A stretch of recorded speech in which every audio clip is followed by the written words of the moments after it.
हाँ जी, अस्सलाम वालेकुम। Am I audible to all of you? Can you confirm it? Yes, sir. Okay, thank you. बच्चों को आने दे 2 मिनट वेट कर लेते हैं ताकि सबका फायदा हो जाए।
सर मे आई स्टार्ट या फिर वेट करें हम बच्चों का? सर वकार अगर साथ हैं तो प्लीज।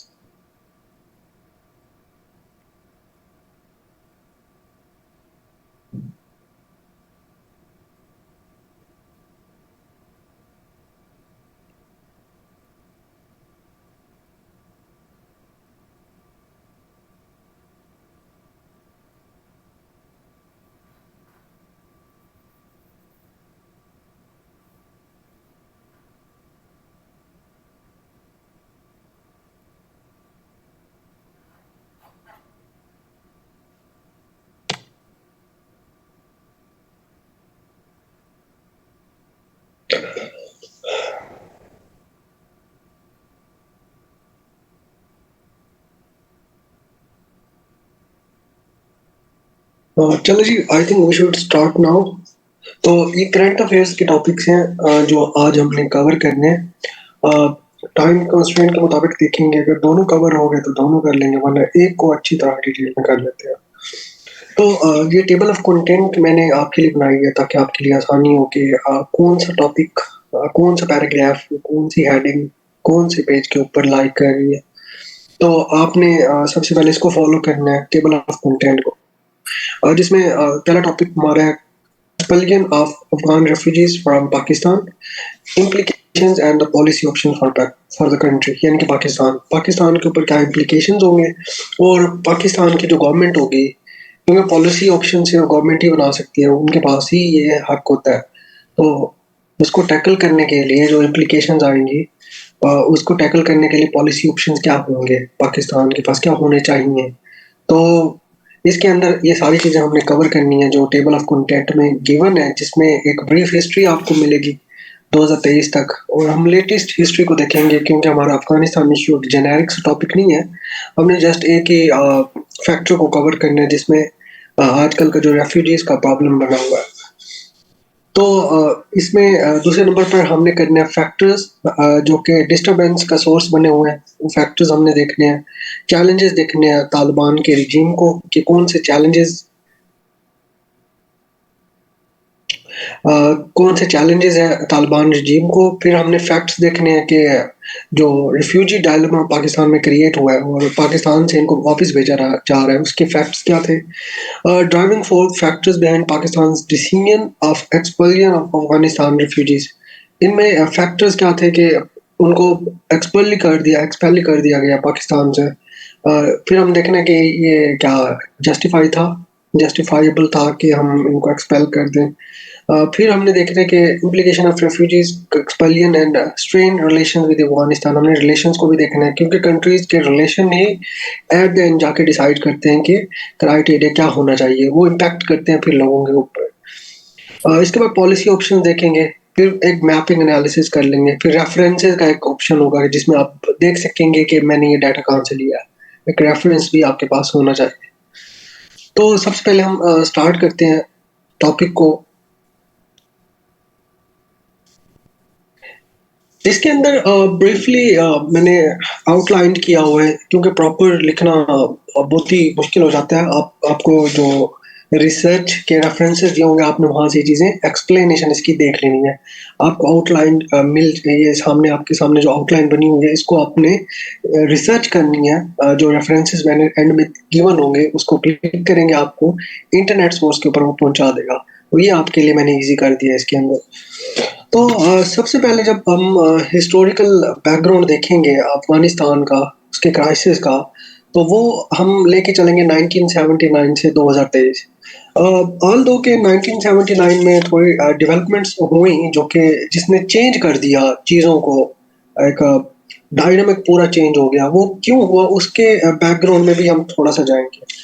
तो इसमें जो मेन किरदार है वो है 1973 का जो कू हुआ था, कू डिटेक्ट, जो कि सिविलियन कू था। जिसमें कोई इसमें पीसफुल कू था जिसमें कोई लड़ाई नहीं हुई, कुछ भी नहीं हुआ। और जो अफगानिस्तान के किंग थे जाहिर शाह, पहले थी किंगडम ऑफ अफगानिस्तान, पहले ये समझना है आपने, किंगडम ऑफ अफगानिस्तान यानी कि किंग का रूल था और जो कि चला आ रहा था। आप अगर एग्जांपल दे दो, मैं 1893 के अंदर एक मुआहदा हुआ था ड्यूरेंट लाइन, उसमें मोर्टिमर ड्यूरेंट और जो शाह अब्दुल रहमान था जो कि किंग था अफगानिस्तान को, उनके दरमियान मुआहदा हुआ था बाउंड्री लाइन के ऊपर। तो शाह अब्दुल रहमान कौन थे? किंग। वहां से किंगडम चली आ रही थी, उससे पहले भी थी, उसके बाद भी ये चली आ रही थी। शाह अब्दाली के दौर से ये स्टार्ट थी वैसे। 1973 तक जो किंगडम की अगर हम बात करें तो जो लास्ट किंग था अफगानिस्तान का वो जाहिर शाह था, जो कि 1973 तक था। उसके एक कजन थे दाऊद खान, कजन उसके थे जाहिर खान के कजन थे दाऊद खान। उन्होंने कू डिटेक्ट किया और एक रिपब्लिक ऑफ अफगानिस्तान की बुनियाद रखी, यानी कि डेमोक्रेटिक स्टेट का कंसेप्ट दिया इन्होंने, रिपब्लिक ऑफ अफगानिस्तान की बुनियाद रखी, जो कि 1973 में हुआ। और किंगडम ऑफ अफगानिस्तान को रिप्लेस कर दिया जी रिपब्लिक ऑफ अफगानिस्तान के साथ। और 40 साल का जो दौर था जाहिर शाह का वो खत्म हो गया।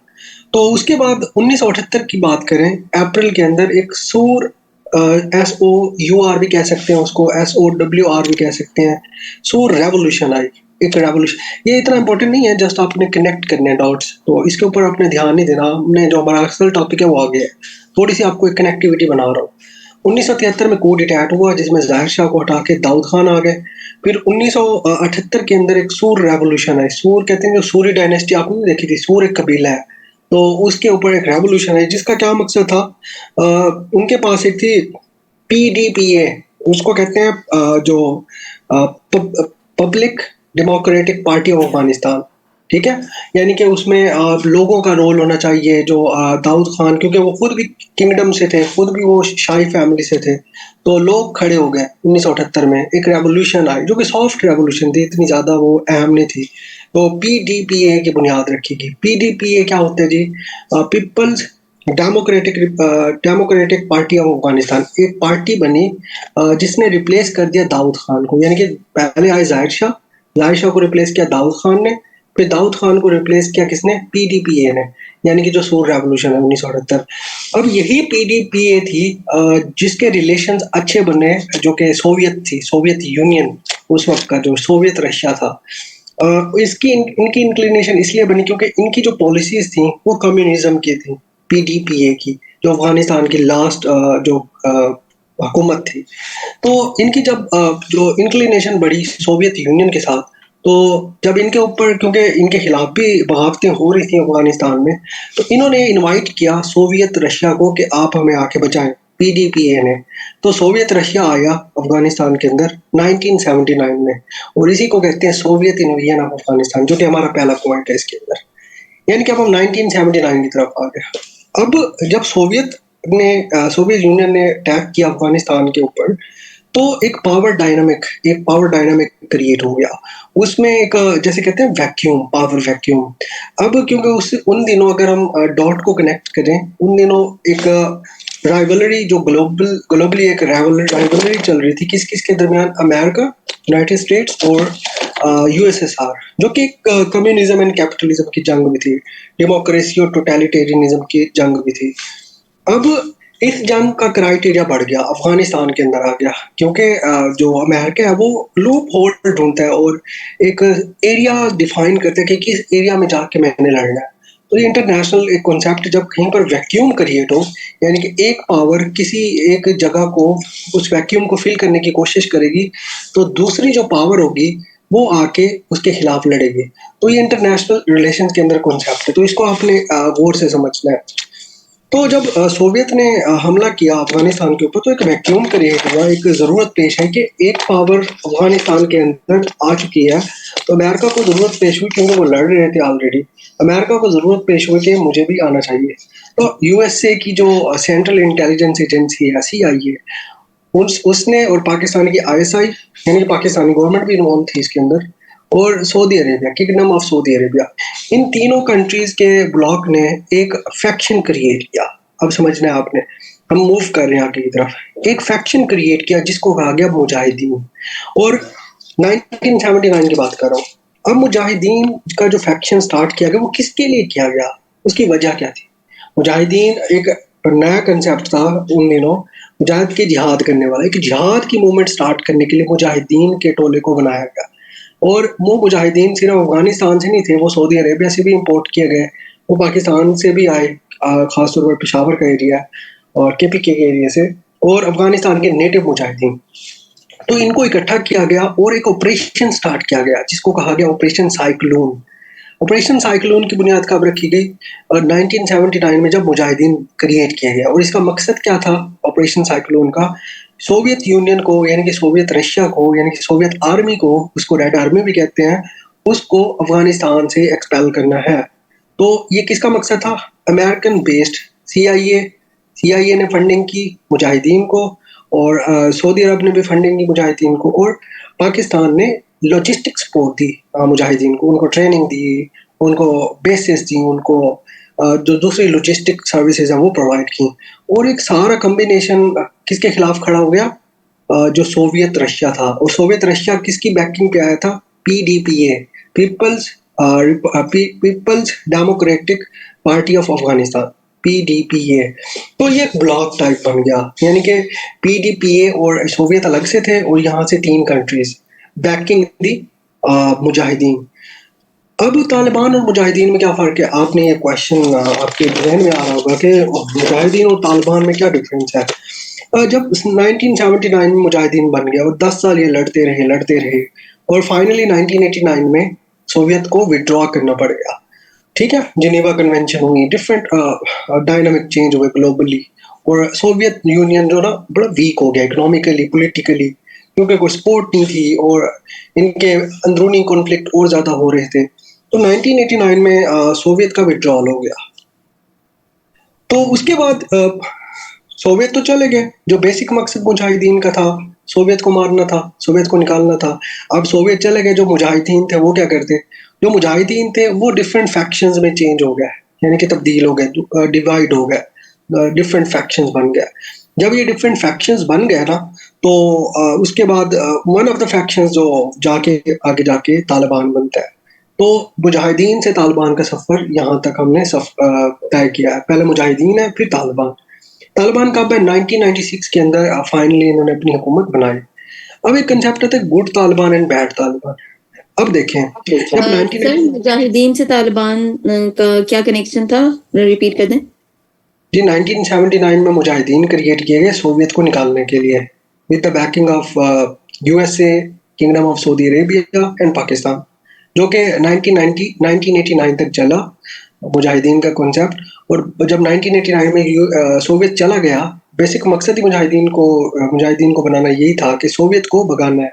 जब सोवियत खुद ही भाग गया, वो चले गए, तो मुजाहिदीन, क्योंकि वो हथियार लेस थे, उनको फिर अब देखो, कोई किसी को आप बनाते हो, उसको हथियार देते हो, ट्रेनिंग देते हो, जब उसके पास कोई चीज़ नहीं होती तो वो कुछ ना कुछ तो करेगा ना। तो मुजाहिदीन के अंदर खुद इंटरनल कॉन्फ्लिक्ट शुरू हो गया, डिवीजन होगी। तो उनमें से वन ऑफ द फैक्शंस कौन बना? तालिबान, जो कि 1996 के अंदर उन्होंने फाइनली कैप्चर कर लिया अफगानिस्तान की government with the help of Saudi Arabia, UAE and Pakistan. और तीनों कंट्रीज ये ऐसे थे जिन्होंने उस गवर्नमेंट को तस्लीम किया, और दुनिया में ये तीन ही कंट्रीज थे, बाकी किसी ने नहीं किया। तो उसके बाद क्या बना? मैं गुड और बैड तालिबान की बात कर रहा था। अब 1996 में जब तालिबान बन गया, उनको सपोर्ट किन कंट्रीज की थी? सऊदी अरेबिया की, यूएई की, प्लस पाकिस्तान की। अब उनका लीडर कौन था? मुल्ला उमर। मुल्ला उमर उनका लीडर था, लीड कर रहा था, अफगानिस्तान को चला रहा था तालिबान के फैक्शन के जरिए से। अब उनके रिलेशन पाकिस्तान के अच्छे थे, माना जाता है कि हमारी इंटेलिजेंस एजेंसी भी उनके साथ अच्छे, उनके रवाबित थे, और कोई इतना खास कॉन्फ्लिक्ट नहीं होता था बॉर्डर के ऊपर। लेकिन बाद में क्योंकि उन्होंने तालिबान ने वो फ़रोग देना शुरू किया इंटरनेशनल एक्सट्रीमिज़म को। अब इंटरनेशनल एक्सट्रीमिज़म क्या है? यानी कि आप तो तालिबान अफगानिस्तान के अंदर है, अब ये बढ़ना चाहते थे आगे। तो इनके अंदर से एक फैक्शन जो कि इनके अगेंस्ट चला गया, जिसको कहा गया नॉर्दर्न अलायंस। यानी कि सदर्न पार्ट के अंदर 90% ऑफ द सदर्न पार्ट, यानी कि अफगानिस्तान का जो सदर्न पार्ट है वो तालिबान के अंदर था, और जो नॉर्दर्न पार्ट था, तो 10% ऑफ द अफगानिस्तान है, वो चला गया नॉर्दर्न अलायंस के पास। अब नॉर्दर्न अलायंस को अहमद शाह मसूद लीड कर रहे थे, वो तो अब फोत हो गए थे बाद में, अब उनके बेटे के पास है कमान। तो एक नॉर्दर्न अलायंस और तालिबान, दो फैक्शन आपस में आज भी लड़ रहे हैं। तो गुड तालिबान तो वो हो गए जिनकी बैकिंग थी पाकिस्तान की, यूएई की और सऊदी अरेबिया की। लेकिन जब 2001 में हमला किया गया वर्ल्ड ट्रेड सेंटर के ऊपर, इसको 9/11 भी कहते हैं, उसके बाद जब अमेरिका बदला लेने के लिए आया, अमेरिका ने एक ऑपरेशन स्टार्ट किया जिसको कहा गया operation enduring freedom. Operation enduring freedom 2001, 7 अक्टूबर 2001 को एक ऑपरेशन स्टार्ट किया गया, जिसमें ये कहा गया कि हमने सारी जितनी भी वॉर एंड टेररिज्म है उसको ख़त्म करना है, और इसको वॉर ऑन टेरर का नाम भी दिया गया। और इसमें पाकिस्तान ने क्या किया? पाकिस्तान ने इनको सपोर्ट प्रोवाइड किया, अमेरिकन को और नेटो को एक वे प्रोवाइड किया टुवर्ड्स दी अफगानिस्तान। जब एक वे प्रोवाइड हो गया तो तालिबान तो की गवर्नमेंट तो चली गई, और वहाँ पर एक अफगान ट्रांजिशनल अथॉरिटी बैठी, और डेमोक्रेटिकली इलेक्शन हुए जो कि डेमोक्रेटिकली थे नहीं, उन्होंने किसी एक फैक्शन को बिठा दिया हुकूमत के ऊपर। बाय द वे, तो जब पाकिस्तान ने वे प्रोवाइड किया टुवर्ड्स अफगानिस्तान, किसको? नेटो अलायंस को, जो कि आपको पता है 50 कंट्रीज का एक अलायंस है। तो वो गए थ्रू पाकिस्तान टुवर्ड्स अफगानिस्तान। तो पाकिस्तान ने जब वे प्रोवाइड किया, तो एक तालिबान का फैक्शन टूट के पाकिस्तान के ऊपर उन्होंने वार डिक्लेयर कर दी, जिसको कहा गया टीटीपी, तहरीक तालिबान पाकिस्तान। अब ये पश्तूनिस्तान मूवमेंट बैकग्राउंड में आया है, इसको पहले आना चाहिए था। पश्तूनिस्तान मूवमेंट का इसमें कनेक्शन ये है, पाकिस्तान बनने के बाद फौरन बाद एक तहरीक चली, जिसमें क्या लें, बादशाह खान साहब थे, जिनकी एक खुदाई खिदमतगार मूवमेंट थी। उन्होंने केपीके के अंदर, जो उस वक्त केपी एनडब्ल्यूएफपी था, उसके अंदर रेफरेंडम का बाइकआउट कर दिया, और बाद में उन्होंने अफगानिस्तान की गवर्नमेंट के साथ मिलकर एक पॉलिसी को रीडिज़ाइन करना शुरू कर दिया कि जो बॉर्डरिंग एरियाज़ हैं, जो पाकिस्तान के अंदर आते हैं, एक रिवर है अम्मू रिवर, AMU, अम्मू रिवर, वो और इंडस रिवर के दरमियान का एरिया है। इनका ये कंसेप्ट था कि उनके दरमियान जो एरिया वो पख्तूनों का एरिया है, तो उसके लिए एक अलग से मुल्क होना चाहिए, पख्तूनिस्तान। तो इसको कहते हैं पश्तूनिस्तान मूवमेंट। इसको पश्तूनिस्तान स्टंट भी कहते हैं। जो कि दो भाई थे, खान ब्रदर्स, एक अब्दुल जवार खान थे, एक जो कि केपीके के फर्स्ट चीफ मिनिस्टर भी बने थे, और दूसरे नंबर पे थे अब्दुल गफार खान, जिसको बादशाह खान भी कहते हैं। तो इन्होंने कबूल नहीं किया था, लेकिन इन्होंने बाद में कन्फेस किया कि ये हमारी गलती थी, और अफगानिस्तान की जो गवर्नमेंट थी उन्होंने इसको अपने पॉलिटिकल मोटिव्स के लिए यूज़ किया। ये पश्तूनिस्तान का कॉन्सेप्ट कोई रियली एग्जिस्ट करता ही नहीं था। तो इसको हम मिसयूज हुए हैं अफगानिस्तान की गवर्नमेंट के अंदर। तो ये एक कॉन्सेप्ट है, इसको आप पीछे लेके जाएंगे इस पश्तूनिस्तान मूवमेंट के पॉइंट को। फिर वॉर ऑन टेरर, जैसे मैंने बताया कि वॉर ऑन टेरर स्टार्ट हुई 2001 के अंदर, जो कि चलती गई और फाइनली ये हुआ कि 2009 में ओबामा आ गए। और ओबामा आए, उन्होंने मजीद फौज डिप्लॉय की अफगानिस्तान के अंदर, और एक इंटेलिजेंस बेस्ड ऑपरेशन में 2011 के अंदर, मई 2011, जब उन्होंने उसामा बिन लादेन को एबटाबाद के अंदर मार दिया, जो कि कोई कहता है थ्योरी है, कोई कहता है असली का मार दिया, अब इस बहस में नहीं पढ़ना हमने। बहरहाल उन्होंने 2011 में उसको मार दिया। फिर उनका थोड़ा ये था कि देखो, जो इस सारे इसके पीछे था सारे इवेंट्स के, उसको तो हमने मार दिया, अब हमें ना थोड़ा निकलना है अफगानिस्तान से। तो कुछ फेजेस ऐसे आए जिसमें वो निकल आते थे, कुछ फेजेस ऐसे आए जिसमें वो दोबारा आर्मी भेज देते थे, ये अलग सी बात है। लेकिन 2013 में एक ऐसा इवेंट आया जिसमें जो अमेरिकन थे 2013 के अंदर, उन्होंने मानने के ऊपर मजबूर किया कि जी हमने अब तालिबान से बात करनी चाहिए हमें। तो उन्होंने कतर से हेल्प ली। तो कतर ने क्या किया 2013 के अंदर, एक पॉलिटिकल ऑफिस क्रिएट कर दिया, किसके लिए? तालिबान के लिए, इन दोहा। तो जो 2013 में जो दोहा में ऑफिस खुला था, वही दोहा का ऑफिस उसने ही काम किया between, as a bridge between between United States and Taliban. तो दोहा का जो तालिबान ऑफिस था, जो कि कतर ने उसको बैक किया, जब कतर ने उसको बैक किया तो एक वे प्रोवाइड हुआ कि अब अफगानिस्तान के अंदर पीस आ सकता है।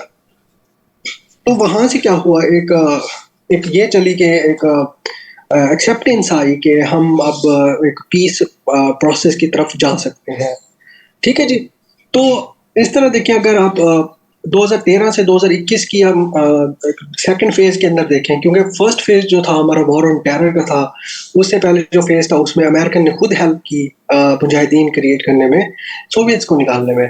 दूसरा वॉर ऑन टेरर, तीसरा जो कि अफगानिस्तान के अंदर क्या हो, पीस प्रोसेस का अमल स्टार्ट हो गया 2013 से 2021 तक।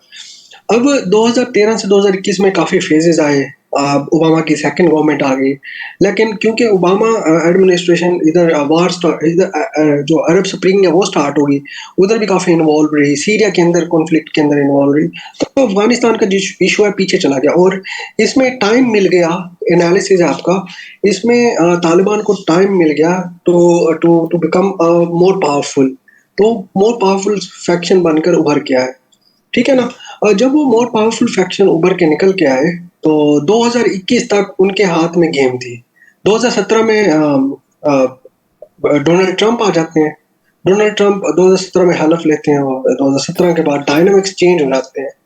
अब डोनाल्ड ट्रंप का स्टांस शुरू से ये था इलेक्शन कैंपेन के अंदर भी, कि मैं अफगानिस्तान की वार को ख़त्म करूँगा, और उसने ये किया भी सही। और उसने 2018 के एंड के अंदर उसने इमरान खान, जो कि हमारे प्राइम मिनिस्टर थे, उनको ख़त लिखा और उनको कहा कि जी हमें हेल्प की जाए to have a dialogue between the United States and Taliban. तो जो अमेरिका था, अमेरिका ने एक मुशीर तैनात किया जिसका नाम था ज़ल्मे खलीलज़ाद। ज़ल्मे खलीलज़ाद का काम था कि आप निगोशिएशंस करें दोहा के अंदर, किसके साथ? तालिबान के साथ। तालिबान ने भी अपनी टीम बनाई, तालिबान ने डिमांड की हमारे बंदे छोड़े जाएँ। तो पाकिस्तान के अंदर भी बंदे थे, अमेरिका के अंदर भी थे, और डिफरेंट कंट्रीज़ के अंदर तालिबान के बंदे थे, वो छुड़वाए गए। उन्होंने मुज़ाकरात किए और फाइनली फिर ये हुआ 2020 के अंदर, आपने देखा होगा 29 फरवरी को 2020 के अंदर दोहा के अंदर दोहा एग्रीमेंट हुआ, जिसमें कहा गया कि तालिबान किसी और फैक्शन को अपनी ज़मीन यूज़ नहीं करने देंगे, जो कि ऐसा नहीं हुआ। और तालिबान जब ये एक इधर से मुआहिदा दूसरे उधर से मुआहिदा ये हुआ कि अमेरिका यहाँ से निकल जाएगा। और उसके बाद ये प्लीज़, ये कौन रिक्वेस्ट कर रहा है रिकॉर्ड करने की? ये ना करें प्लीज़, क्योंकि ये एडमिनिस्ट्रेशन की अपनी वो है, तो वो करें प्लीज़। अच्छा, तो जो मुआहिदा हुआ 2020, 29 फरवरी 2020 के अंदर दोहा एग्रीमेंट, उसके 3 से 4 पॉइंट मेजर हैं, वो आपने याद कर लेना है। फिर फाइनली विद इन 1 ईयर वो उन्होंने निकलने का कहा, और फाइनली 15 अगस्त 2021 को अफगानिस्तान के अंदर से वो निकल गए। अमेरिकन। तो उसके बाद तालिबान की गवर्नमेंट आई। लेकिन तालिबान की गवर्नमेंट का आना, इसका मकसद ये नहीं है कि वो तालिबान खुद ही उधर रूल कर रहे हैं। तालिबान के अंदर भी डिफरेंट फैक्शंस है, जिसमें हक्कानी नेटवर्क है, तालिबान की पॉलिटिकल विंग है, तालिबान की मिलिट्री विंग है। तो ये 3 से 4 फैक्शंस उधर काम कर रहे हैं। अब कुछ फैक्टर्स देखते हैं जो कि कॉन्स्टेंटली जो डिस्टर्बेंस है उसका फैक्टर बने हुआ है। अब डिस्टर्बेंस की स्टार्ट की पॉलिटिकल, जिसमें अभी तक टेम्परेरी गवर्नमेंट चल रही है। उन्होंने कहा था इलेक्शन का तो कंसेप्ट है नहीं ना इस्लाम में, उनके मुताबिक। तो उन्होंने कहा था कि हम एक प्रॉपर विद कंसेंसस एक गवर्नमेंट बनाएंगे, लेकिन वो उस तरह की नहीं बनी और वहां से कुछ फैक्शन नाराज होके अभी भी तालिबान के खिलाफ लड़ रहे हैं। प्लस एक मेजर फैक्शन है जिसको नॉर्दर्न अलायंस कहा जाता है, जो कि नॉर्थ साइड के ऊपर लड़ रहा है, जो कि अहमद शाह मसूद के बेटे अहमद मसूद उनका नाम है, वो इनके खिलाफ लड़ रहे हैं। और एक अफगानिस्तान के लास्ट जो वाइस प्रेसिडेंट थे, जिसको अमरुल्लाह साले कहा जाता है, वो भी उसके साथ मिलकर उसने अपने आप को डिक्लेयर किया हुआ है as a president of Afghanistan. तो ये तो बस इमेजिनेशन में है, लेकिन असल कंट्रोल अगर प्रैग्मेटिक अप्रोच के साथ हम चलें तो असल कंट्रोल किसके पास है? तालिबान के पास, जो कि एक रियलिटी है। अब complex geography of the country, ये एक जो फैक्टर है डिस्टर्बेंस का, क्योंकि यहाँ की टेरेन बहुत मुश्किल है। और इसको कहा जाता है कि ये एक यहाँ पर कोई आज तक रूल नहीं कर सका। यहाँ पर पावर स्ट्रगल हमेशा से चली आ रही थी, और जितने भी किंग्स आए, इसको क्योंकि ग्रेवयार्ड ऑफ द किंग्स कहते हैं, यहाँ पर किसी ने हुकूमत अपनी प्रॉपर सही तरीके से नहीं चलाई। और क्योंकि ये कंट्री बहुत ही ज़्यादा एथनिकली डिवाइडेड है, ट्राइबल नेशनलिज्म इसके अंदर पाई जाती है, जिसमें उज़्बेक्स, ताजिक्स, पश्तून्स, तुर्कमानिस्त, तो ये सारे फैक्शन पाए जाते हैं, और हर एक फैक्शन की अपनी वैल्यूज हैं। इसमें अफगानिस्तान के अंदर एक चीज मशहूर है कि एक तो कहते हैं नेशनलिज्म। अब नेशनलिज्म की डिफरेंट किस्में हैं अगर हम पॉलिटिकल साइंस के कॉन्सेप्ट को देखें। एक तो कहते हैं पूरी कंट्री की नेशनलिज्म, जिसमें आपकी कोई कास्ट, कोई क्रीड, कोई रिलीजन नहीं आता। एक आपकी टेरिटोरियल जो नेशनलिज्म होती है, यानी कि इसमें ये नहीं देखा जाता कि आप पश्तून हैं, आप पंजाबी हैं, आप पठान हैं, आप सिंधी हैं, आप बलोच, एनीवन। इसमें ये देखा जाता है आप पाकिस्तानी हैं, आप अफगानी हैं। तो इसको कहते हैं एक नेशनलिज्म, जिसको कहते हैं टेरिटोरियल नेशनलिज्म। एक नेशनलिज्म होती है जिसको कहा जाता है ट्राइबल नेशनलिज्म, जो कि अफगानिस्तान के अंदर बहुत ज्यादा पाई जाती है। जैसे मैंने बताया, उज़्बेक्स, ताजिक्स, पश्तून्स और तुर्किस्ट रहते हैं, तुर्कमेनिस्तान के साथ जिनकी अटैचमेंट है। तो इनकी जो ट्राइबल नेशनलिज्म वो ज्यादा है, बजाय इसके कि टेरिटोरियल, जो कि आपकी कास्ट, आपकी एथनिसिटी इसको नहीं देखती, वो कम है। तो इस वजह से ये एक फैक्टर ऑफ डिस्टर्बेंस है। हर कोई चाहता है कि मेरी पॉलिसी, मेरी वैल्यूज ये रहें, सस्टेन रहें, और इसको ही ऊपर लेके आया जाए।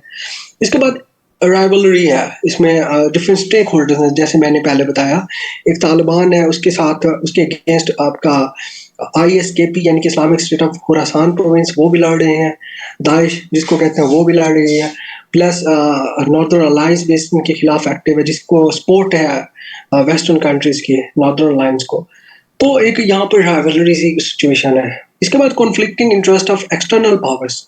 अब एक्सटर्नल पावर्स में अगर देखा जाए तो आप कह सकते हैं कि यूनाइटेड स्टेट्स नंबर 1 पे, जो कि चाहता है कि अफगानिस्तान, चाहता था लेकिन अब तो निकल गए, चाहता था कि अफगानिस्तान के अंदर जो हमारी इजारादारी यानी कि मोनोपोली बनी रहे, और हम वहां से बैठकर पूरे रीजन को कंट्रोल करें, जो कि नहीं हो सका। जाहिर बात है, वहां से पहला ही स्टेप उनका यही था।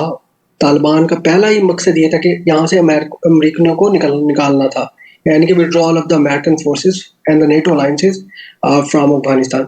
तो वो तो इनका जो ख्वाब था वो तो पूरा नहीं हुआ। लेकिन उसके बाद जो डायनामिक्स चेंज हुए, क्योंकि तालिबान गवर्नमेंट चाहती थी अब इकोनॉमिक डेवलपमेंट हो, तो चाइना आ गया उसमें। चाइना की क्योंकि BRI प्रोजेक्ट वहाँ से गुजरना है, अगर तालिबान वहाँ पर पॉलिटिकल स्टेबिलिटी आ जाए और टेररिज्म के मसले, सिक्योरिटी के मसले ख़त्म हो जाए, तो चाइना के लिए बहुत ही मुफीद हो जाएगा वहाँ से अपना रूट गुजारना, जो कि BRI है, जिसमें CPEC भी is one of the projects है। अब क्योंकि पाकिस्तान में भी सिक्योरिटी के मसले मसाइल हैं, और उसका आफ्टर इम्पैक्ट कैसे आता है अफगानिस्तान में स्टेक होल्डर्स जो बैठे हैं, जो एंटी पाकिस्तान लॉबीज काम कर रही हैं, वो इधर काम नहीं करने देती CPEC प्रोजेक्ट्स के ऊपर। तो वो वहाँ से बैठ के उनको फॉरेन फंडिंग भी है, एक प्रॉपर एक एक्सटर्नल पावर डायनामिक्स बना हुआ है। चाइना के खिलाफ वेस्टर्न कंट्रीज़ का है, इंडिया का भी उधर इन्फ्लुएंस है कि चाइना को उसकी पॉलिसी को परसू ना करने दिया जाए और पीआरआई प्रोजेक्ट को रोका जाए। तो एक ये power dynamic, external power dynamics जिसको कहते हैं, ये भी वहाँ पर है। ईरान की बात कर लें, अब ईरान अगर हिस्ट्री देखा जाए तो ईरान क्योंकि शिया पॉपुलेटेड कंट्री है, अफ़गानिस्तान मोस्टली सुन्नी पॉपुलेटेड है। इनकी स्टार्ट से ही इतनी ख़ास नहीं बनी अफ़गानिस्तान के साथ, लेकिन जब भी रजीम चेंज हुआ यानी कि अमेरिकन फोर्सेस निकली, तो ईरान का इन्फ्लुएंस भी बढ़ना शुरू हो गया। ईरान ने भी अपनी वहाँ पर पावर जमाना शुरू कर दी और कल्चरल टाइज़ को स्टार्ट कर दिया वहाँ पर। इसके अलावा रशिया की बात करें, रशिया भी चाहता है कि अफ़गानिस्तान के अंदर अब सुकून आए, क्योंकि उसको बहुत नुकसान होता है अगर अफ़गानिस्तान के अंदर प्रॉब्लम्स आए। क्योंकि अफ़गानिस्तान के अंदर जो प्रॉब्लम्स आती हैं, अब मैंने जैसे बताया उज़्बेक्स हैं, ताजिक्स हैं और तुर्कमेनिस्ट हैं। अब वो क्या करते हैं, क्योंकि ये सारे सेंट्रल एशियन कंट्रीज़ ये रशिया के साथ इनका बॉर्डर है, और जब वहाँ पर कोई ट्रबल आती है तो उसका आफ्टर इम्पैक्ट जाता है सेंट्रल एशिया में। जब सेंट्रल एशिया आपका डिस्टेबलाइज़ होता है तो उसका इम्पैक्ट जाता है रशिया के ऊपर। रशिया क्योंकि जो सेंट्रल एशियन कंट्रीज़ हैं उसको एज़ अ बफर स्टेट के ऊपर देख के चलता है, और उनको आगे फ्रंट स्टेट पे लेके आते हैं कि आपने ही आगे आके लड़ना है, क्योंकि वो उनका एक्स पार्ट भी रहे हैं, यानी कि सोवियत यूनियन के पार्ट थे सेंट्रल एशियन रिपब्लिक्स जिसको कहा जाता था। तो ये सब फैक्टर्स हैं। इसके बाद चैलेंजेस देख लेते हैं। जो तालिबान आई, तालिबान रजीम को कौन से चैलेंजेस दरपेश थे, जिसमें सबसे पहले आर्म्ड रिबेलियन है जो कि मोस्ट इम्पॉर्टेंट है, जिसमें आप देख लें इस्लामिक स्टेट ऑफ खुरासान जिसको आईएसकेपी कहते हैं, Islamic state of Khorasan province. अब ये कौन सा फैक्शन है? ये फैक्शन है आईएस का। आईएस क्या था? Islamic state of Iraq and Syria. अब ये क्या करते थे, ये सीरियन और इराक वाली साइड के ऊपर काम करते थे, वहाँ पे डेजर्ट के अंदर। किसके खिलाफ? जो कि फॉरेन फोर्सेस थी। अब इसका एक फैक्शन निकल के आया जो कि उन्होंने कहा कि मैं ना ईस्टर्न साइड पे जाना है। अब ईस्टर्न साइड पे अफगानिस्तान है, उन्होंने आकर अफगानिस्तान के अंदर अपनी सेटलमेंट की, और आईएसकेपी एक नया फैक्शन निकल के आया। इसके बाद अगर देखा जाए तो एक एनआरएफ का मतलब होता है नेशनल रेजिस्टेंस फ्रंट। अब नेशनल रेजिस्टेंस फ्रंट क्या है? ये काम कर रहे हैं कि जी जो जो अब मैंने बताया था नॉर्दर्न अलायंस है अहमद मसूद के अंडर, वो प्लस जो कि एंटी तालिबान फैक्शंस है। नॉर्दर्न अलायंस तो वैसे एंटी तालिबान है ना, तो उसने क्या काम किया, डिफरेंट जो एंटी तालिबान फैक्शंस है उनको अपने साथ मिला के एक एनआरएफ का एक कंसेप्ट दिया, जिसको कहा गया नेशनल रेजिस्टेंस फ्रंट। अब ये क्या लड़, ये भी तालिबान के खिलाफ लड़ी, ये भी चाहते हैं तालिबान ना हो। एक है HCNR। HCNR क्या है? High council of national resistance. अब ये भी एंटी तालिबान है। इसके बाद Afghanistan Islamic national liberation movements चल रही हैं, और मैनी मोर। आप इसमें काउंट भी नहीं कर सकते। और ये क्यों हो रहा है? एक चीज़ आपको मैंने पहले पढ़ाई थी। दो किस्म की नेशनलिज्म होती है, एक टेरिटोरियल नेशनलिज्म होती है, एक को हम कहते हैं जी एथनिक नेशनलिज्म, जो कि आपकी ट्राइबल नेशनलिज्म के एक पार्ट है, यानी कि बहुत सारे ट्राइब्स रहते हैं। तो ये उसी का नतीजा है जितनी भी फोर्सेस बनी हुई हैं तालिबान के खिलाफ, क्योंकि तालिबान सारे फैक्शन को वो नहीं करता। इसमें मेजॉरिटी पश्तूनों की है, तो वो ज़्यादा जो ताजिक्स हैं, उज़्बेक्स हैं, उनको इतना ज़्यादा उनकी इन्वॉल्वमेंट नहीं है तालिबान के अंदर। बहुत कम में है, लेकिन बहुत कम है। तो इस वजह से इतनी मूवमेंट्स बनी हुई हैं अगेंस्ट द तालिबान। हालांकि तालिबान कब से लड़ रहा है, और तालिबान क्योंकि सबका मकसद तो फॉरेन फोर्सेस को बाहर भेजना था, लेकिन जब फॉरेन फोर्सेस बाहर चली नहीं, जो तालिबान की गवर्नमेंट बैठी, उसके अंदर जो डिफरेंट माइनॉरिटी सेक्शंस थे, फैक्शंस थे, उनको इतनी खास ओहदे नहीं मिले, तो उन्होंने तालिबान से राहें जुदा की और उनके खिलाफ हो गई। इसके बाद देखा जाए तो फॉरेन, एक मिनट, ये अभी भी आ रहे हैं बच्चे, मैं इनको ऐड कर दूं।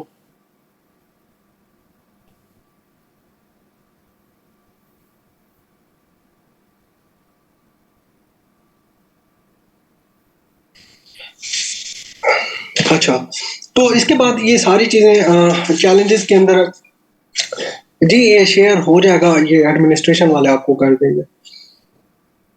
इंटरनल एंड एक्सटर्नल प्रेशर है अफगानिस्तान के अंदर, क्योंकि अगर आप देखें सबसे मेन फैक्शन जैसे मैंने बताया एथनिसिटी का प्रॉब्लम है, उसके बाद इंटरनेशनल रिकॉग्निशन नहीं है, इंटरनेशनल सैंक्शंस है उलट, यानी कि उनके एसेट्स को देखा जाए वो फ्रीज है, $7 बिलियन के एसेट्स है, उनमें से 2022 में कहा था बाइडेन ने कि 3.5 बिलियन में एक तंजीम को दे रहा हूँ, एक ऑर्गेनाइजेशन, वो जाके ह्यूमैनिटेरियन ग्राउंड्स के ऊपर अफगानिस्तान में वो डिसबर्स करेंगी, ठीक है।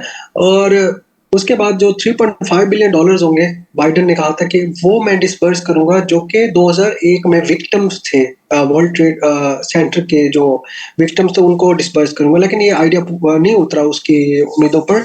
अभी भी उसके $3.5 बिलियन एसेट्स फ्रीज है, और जो $3.5 बिलियन उन्होंने ऑर्गेनाइजेशन के थ्रू डिस्पर्स करे वो स्लो पेस के अंदर डिस्पर्स हो रहे हैं, और इस वजह से चैलेंजेस के अंदर एक फूड क्राइसिस है, हंगर है, पॉलिटिकल इंस्टेबिलिटी है, इकोनॉमिक उनकी कंडीशन सही नहीं है, तो इस वजह से वहाँ पर ये चैलेंजिंग सिचुएशन बनी हुई है तालिबान के ऊपर। अब तो वो रेफ्यूजी प्रॉब्लम भी है, उनको वो अकोमोडेट कर रहे हैं। इसके अलावा पॉपुलेशन डायनामिक्स जैसे मैंने पहले बताया, डिफरेंट किस्म के फैक्शन है जिसमें ताजिक्स, उज़्बेक्स और दूसरे फैक्शंस रह रहे हैं, तो ये पॉपुलेशन डायनामिक्स है अफगानिस्तान के अंदर, ये पहले ही इतना खतरनाक था, लेकिन अब रेफ्यूजीज जब जा रहे हैं और रेफ्यूजीज की तादाद बहुत ज़्यादा है, आपको पता है, तो उसके अंदर इनको और ज़्यादा प्रॉब्लम फेस करने में आ रही हैं, क्योंकि इनको अकोमोडेट करना, इनकी जो इकॉनमी है, इनकी फाइनेंशियल नीड्स है उनको पूरा करना, हाउसिंग नीड्स को पूरा करना इनके लिए एक चैलेंज सिचुएशन है।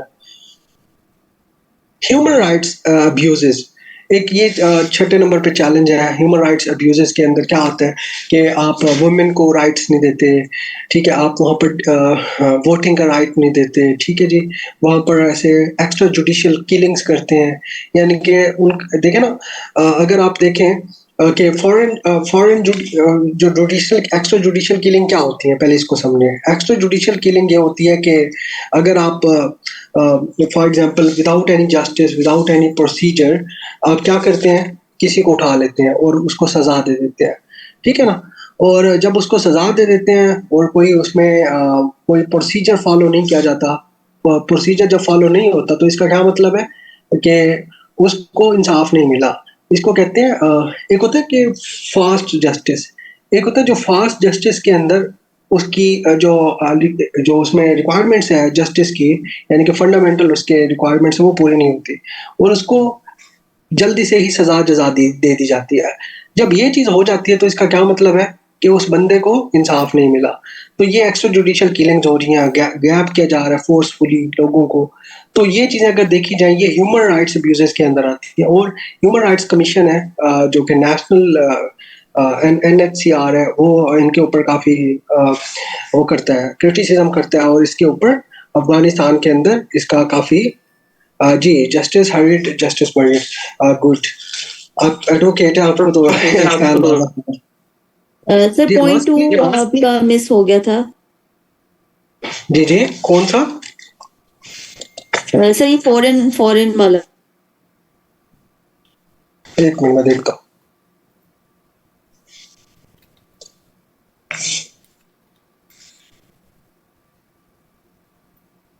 आपकी समझ नहीं है कौन सा फॉरेन वाला? सर ये चैलेंजेस में जो पॉइंट 2 है। एक मिनट।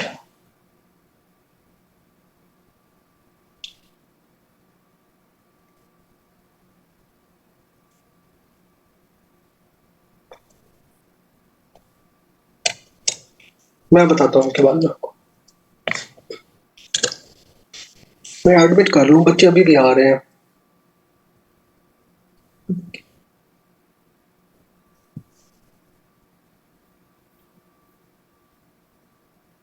अच्छा, ये फारा को मैंने नहीं बताया, फारा का आपको?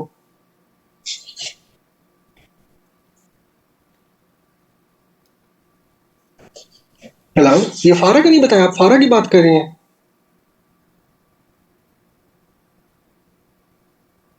और कौन सा है? जी सर ये वाला ये आपसे मिस हो गया। अच्छा, अच्छा। असल में ये एक क्या होता है कि एक प्रिंसिपल है जो कि एक इंटरनेशनल प्रिंसिपल है जो कि 1938 में इसको फ्रेम किया गया था, जिसके मुताबिक जो फॉरेन एजेंट्स हैं उनको इंगेज किया जाता था पॉलिटिकल एक्टिविटीज के अंदर। अब इसमें क्या होता है कि डिफरेंट कंट्रीज की ऑर्गेनाइजेशन काम करती हैं इस एक्ट के अंडर, जिसमें वो अपने एजेंट्स को भेजती हैं दूसरे कंट्रीज के अंदर वहाँ के पॉलिटिकल मामलात को देखने के लिए। अब ये चीज जब ये लोग जाते हैं, जैसे अफगानिस्तान है, अफगानिस्तान के अंदर ये लोग जाएंगे दूसरे कंट्रीज के एजेंट्स, वो जाके उनकी पॉलिटिकल जो एक्टिविटीज है उनको देखेंगे क्या क्या हो रहा है उसके अंदर, अफगानिस्तान के अंदर या किसी और कंट्री के अंदर। ये एक फॉरेन एक्ट है, ये अफगानिस्तान का अपना नहीं है। और वो जाएंगे, खासतौर पर ये अमेरिकन जो एजेंट्स है वो यूज करते हैं, और ये जाके वहाँ पर पॉलिटिकल मामलात को देखेंगे और वहाँ पर एक्टिविटीज करेंगे अपनी, यानी कि जो उनकी रिक्वायरमेंट होगी, यानी कि उनको डिस्टेबलाइज करना है या कुछ और करना है। तो तालिबान के साथ भी यही हो रहा है, मतलब एजेंट्स जाते हैं या बाहर के लोग, जब बाहर की गवर्नमेंट वहाँ के लोगों को अपना एजेंट बना लेती है, पैसे देती है, और वहाँ के मामलात को टैकल करते हैं वो लोग। तो ये फारा एक चीज है जो कि एक इंटरनेशनल एक्ट है, जिसको कहा जाता है फॉरेन एजेंट रजिस्ट्रेशन एक्ट। वहां पर भेजा जाता है फॉरेन एजेंट्स को, ताकि वहां पर जाके गड़बड़ करे, वहां पर जाके उनको डिस्टेबलाइज करे। ठीक है, अब समझ आ गई इसकी। इसमें जी सर। काउंटर इंटेलिजेंस की एक्टिविटीज की जाती हैं, और वहां पर कंट्रोल सिचुएशन यानी कि कंट्रोल सेक्शन बनाए जाते हैं, जो कि दूसरी गवर्नमेंट को डिस्टेबलाइज करते हैं। ठीक है, वहां पर जो इंफॉर्मेशन होती है वहां से लेकर वो अपनी गवर्नमेंट को भेजते हैं, यानी कि एक किस्म के एजेंट्स दूसरे कंट्री से आते हैं। लेकिन इसमें फर्क क्या होता है, वो जो एजेंट्स होते हैं, जो जो कंट्रीज उसको भेजते हैं वो अपनी कंसेंसस से भेजते हैं। फॉर एग्जांपल, अगर मैं बात करता हूँ यूनाइटेड स्टेट्स की और यूके की, वो अपने अपने एजेंट्स को भेजेंगे किस एक्ट के मुताबिक, फारा एक्ट के मुताबिक, फॉरेन एजेंट्स रजिस्ट्रेशन एक्ट, यानी कि वहाँ के दोनों कंट्रीज के एजेंट्स मुश्तरका तौर पर जाके कार्रवाई करेंगे। तो ये एक चैलेंज बना हुआ है। अब समझ आई इसकी? जी सर, थैंक यू। ओके, अच्छा, अब इसके बाद आ जाते हैं फैक्ट्स ऑन रिफ्यूजीज डायलेमा इन पाकिस्तान। मैंने ना काफी हिस्ट्री इसकी कवर की है, हालांकि हमारा टॉपिक सिर्फ रिफ्यूजी के ऊपर था। तो अब रिफ्यूजीज के ऊपर हम आ जाते हैं जी। रिफ्यूजी प्रॉब्लम्स आप देखें, फेजेस में लेके चलते हैं रिफ्यूजीज को। पहला फेज आया था 1979 के अंदर। 1979 में जब सोवियत ने हमला किया था, तो वहां पर एक वॉर की सिचुएशन बन गई थी, कोल्ड वॉर स्टार्ट हो गई थी, सिविल वॉर भी कहते हैं इसको। तो वहां से लोग एंटर हुए थे पाकिस्तान के अंदर, पाकिस्तान ने उनको पनाह दी थी।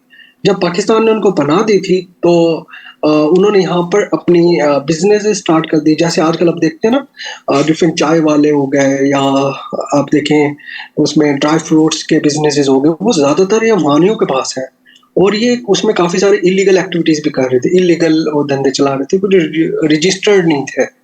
तो एक 1979 यानी कि 1979 में एक फ्लो आया, एक 1992 के अंदर फ्लो आया, जिसके अंदर जिसको सेकंड वेव भी कहते हैं, जिसमें एंटी तालिबान मूवमेंट स्टार्ट हुई, तालिबान का थोड़ा सा फैक्शन निकल कर आया, वो लोग वहां से भागे। एक 2001 में जब यूएस ने इन्वेड किया अफगानिस्तान के ऊपर, जिसको ऑपरेशन इंड्यूरिंग फ्रीडम या वॉर ऑन टेरर भी कहते हैं, तो वहां से लोग आए भाग के। और चौथा फेज जो आज रिसेंटली चला है, जिसमें 2021 के अंदर जब तालिबान की हुकूमत आई, तो लोग वहां से, जो कि लिबरल डेमोक्रेट्स के फॉलोअर्स थे, वो वहां से भागे अफगानिस्तान, और अफगानिस्तान से जिसने बाहर जाना था बाहर निकल गया, जिसने पाकिस्तान में है, जिसने पाकिस्तान से बाहर जाना था वो बाहर निकल गया, और जिसने पाकिस्तान में रहना था उन्होंने अपने वहां पर बिजनेस इस्टेब्लिश कर दिए। अब इसमें मसला क्या आता है, इन चारों जो वेव्स आए, इसमें मसला ये आता है कि सिर्फ सिविलियन नहीं आते, साथ साथ सिविलियन के भेस में दहशतगर्द टेररिस्ट भी आते हैं, जो कि आके पाकिस्तान को डिस्टेबलाइज करने की कोशिश करते हैं। तो पाकिस्तान को ये मसला है कि देखो, आप आते हो, आप यहाँ पर रहो, और यहाँ की नेशनलिस्ट जो सिटीजनशिप है, सिटीजनशिप लो, और सिटीजनशिप के लेने के लिए आपको कुछ अर्सा रहना पड़ता है, और वहाँ के प्रोटोकॉल्स फॉलो करने होते हैं किसी भी कंट्रीज के।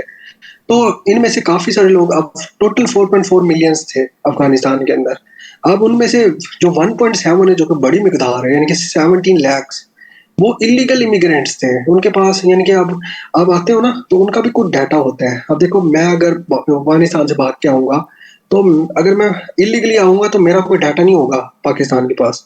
अगर मैं आके क्योंकि उस वक्त सिचुएशन ही ऐसी चल रही होगी, मैं आके अपने आप को रजिस्टर कराऊंगा बॉर्डर के ऊपर, जो कि इंटीरियर मिनिस्ट्री के अंडर नादरा है, वो कंट्रोल करता है उसको, डेटाबेस को। उसके पास मेरा रिकॉर्ड होगा, तब जाके मैं एक लीगल इमिग्रेंट होऊंगा अभी इमिग्रेंट, अभी मेरे पास कोई नेशनैलिटी नहीं है। लेकिन 17 लाख लोगों ने बगैर बॉर्डर के ऊपर रजिस्ट्रेशन कराए पाकिस्तान में अपनी एंट्रेंस कराई है। तो इसका एक इम्पैक्ट पड़ा कि पाकिस्तान के अंदर जो दहशतगर्दी के वाक़यात हैं वो ज़्यादा हो गए। अब इसमें देखें 95% of all refugees in Pakistan are Afghan. और दूसरा मसला ये है कि जितने भी पाकिस्तान के अंदर रेफ्यूजीज हैं, अब सिर्फ अफगानिस्तान के नहीं है ना, उसमें सोमालिया के भी हैं, उसमें पैलेस्तीन के भी हैं, उसमें और भी कंट्रीज के जहाँ कॉन्फ्लिक्ट होते रहे हैं हिस्ट्री के अंदर, वहाँ के भी हैं। अब टोटल फॉर एग्जांपल अगर 100 रिफ्यूजीज रह रहे हैं पूरी दुनिया से पाकिस्तान के अंदर, उनमें से 95 रेफ्यूजीज अफगानिस्तान से हैं। सो ये बहुत बड़ी चीज़ थी पाकिस्तान के लिए। The first influx of Afghanistan refugees began right after Soviet invasion। ये वही जो मैंने आपको बताया, 1979 में फर्स्ट आया, 1992 में सेकंड आया, 2001 में थर्ड फ्लो आया, फिर 2021 में, जो इधर मेंशन नहीं आपने कर देना है, 2021 में क्या आया, फोर्थ फ्लो, जो कि रिसेंट फ्लो है, जब दोबारा रिकैप्चर किया तालिबान ने। Since the fall of Kabul, 6 lakh of one immigrant fled to Pakistan, according to Refugee International। अब Refugee International एक वेबसाइट है, वहाँ पर अगर जाएंगे ना, 2021 से अब तक 6 लाख लोगों ने इंटरेस्ट की पाकिस्तान के अंदर, जिनमें काफ़ी सारे इलीगल भी थे। 50% of Afghanistan immigrant reside in KPK।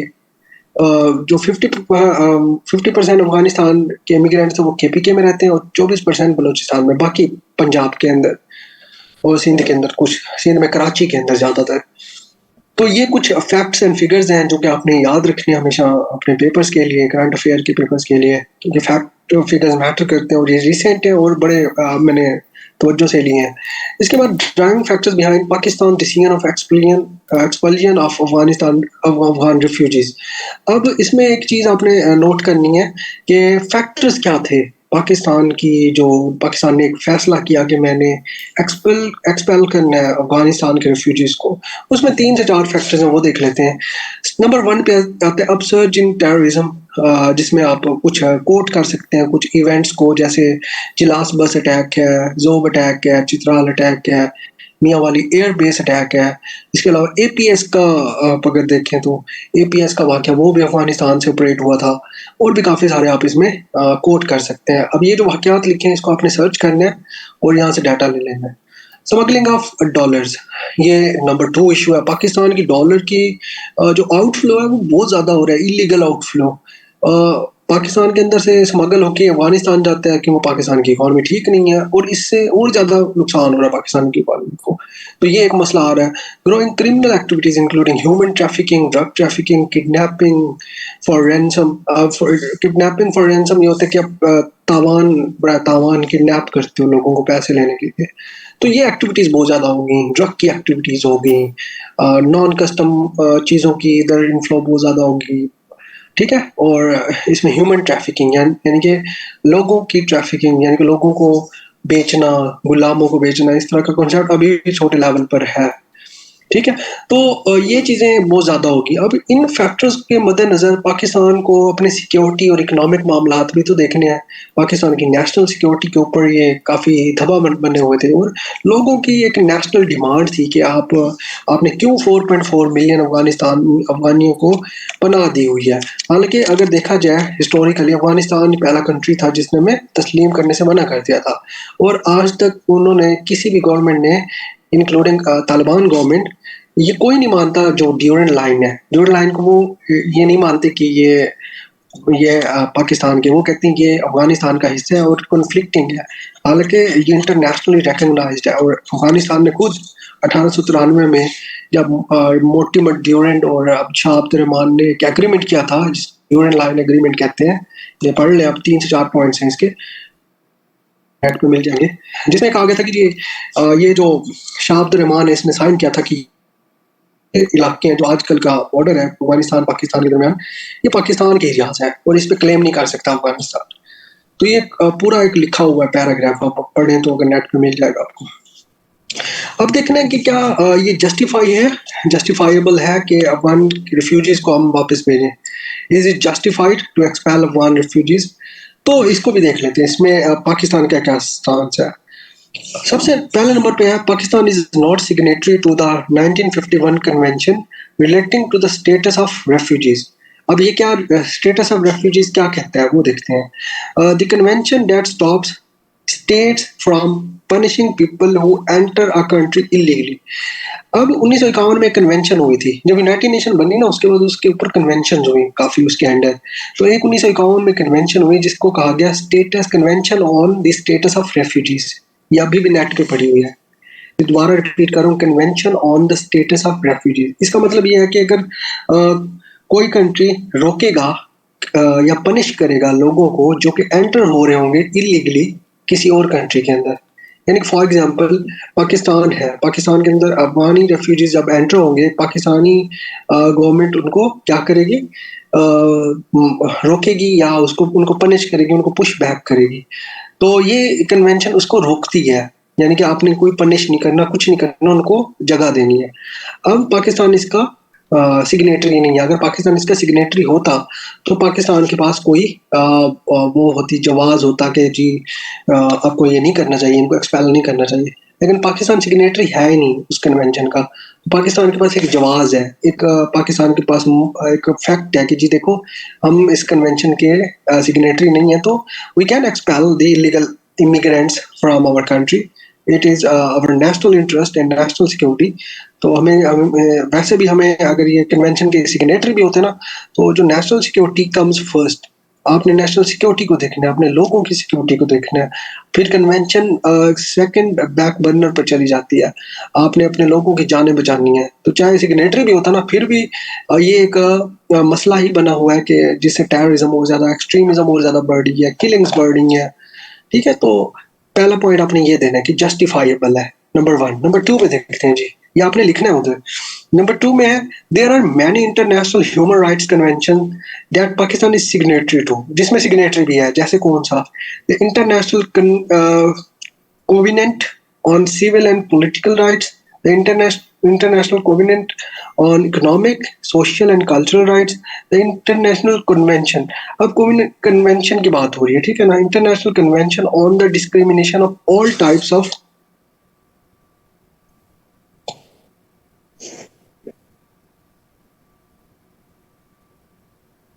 the convention on the discrimination of all types, एक minute, all types against women, इसको कहते हैं सीडा, कन्वेंशन अगेंस्ट वुमेन। जो कि अगर वुमेन के खिलाफ अगर कुछ करते हो, डिस्क्रिमिनेशन करते हो, ये जेंडर वाले सही तरीके से समझेंगे इसको। सीडो का क्या मतलब होता है, कोई बता सकते हैं? Sir, Convention on the Elimination of All Forms of Discrimination against Convention on the elimination of all forms of discrimination against women। ये जेंडर स्टडीज का कंसेप्ट है और इसमें इसका भी सिग्नेटरी है पाकिस्तान। तो क्योंकि वुमेन का भी मसला साथ में आता है ना, देखो इनफ्लो होता है तो वुमेन और ज्यादा होती हैं। मतलब अगर इलीगल इमिग्रेंट्स को देखें तो वुमेन का इनफ्लो और ज्यादा होता है, क्योंकि वुमेन की आबादी अफगानिस्तान के अंदर भी ज्यादा है। Criticism by UNHCR। अब इसमें एक दूसरे नंबर पे है कि क्रिटिसाइज कर रहा है जी, जो ह्यूमन राइट्स की काउंसिल है वो क्रिटिसाइज कर रही है पाकिस्तान को। दूसरे इंटरनेशनल ऑर्गेनाइजेशन है जिसमें एमनेस्टी इंटरनेशनल है, वो भी क्रिटिसाइज कर रही है पाकिस्तान को ऐसा नहीं करना चाहिए। तो इसमें हम कह सकते हैं जी, ठीक है, थैंक यू हमजा।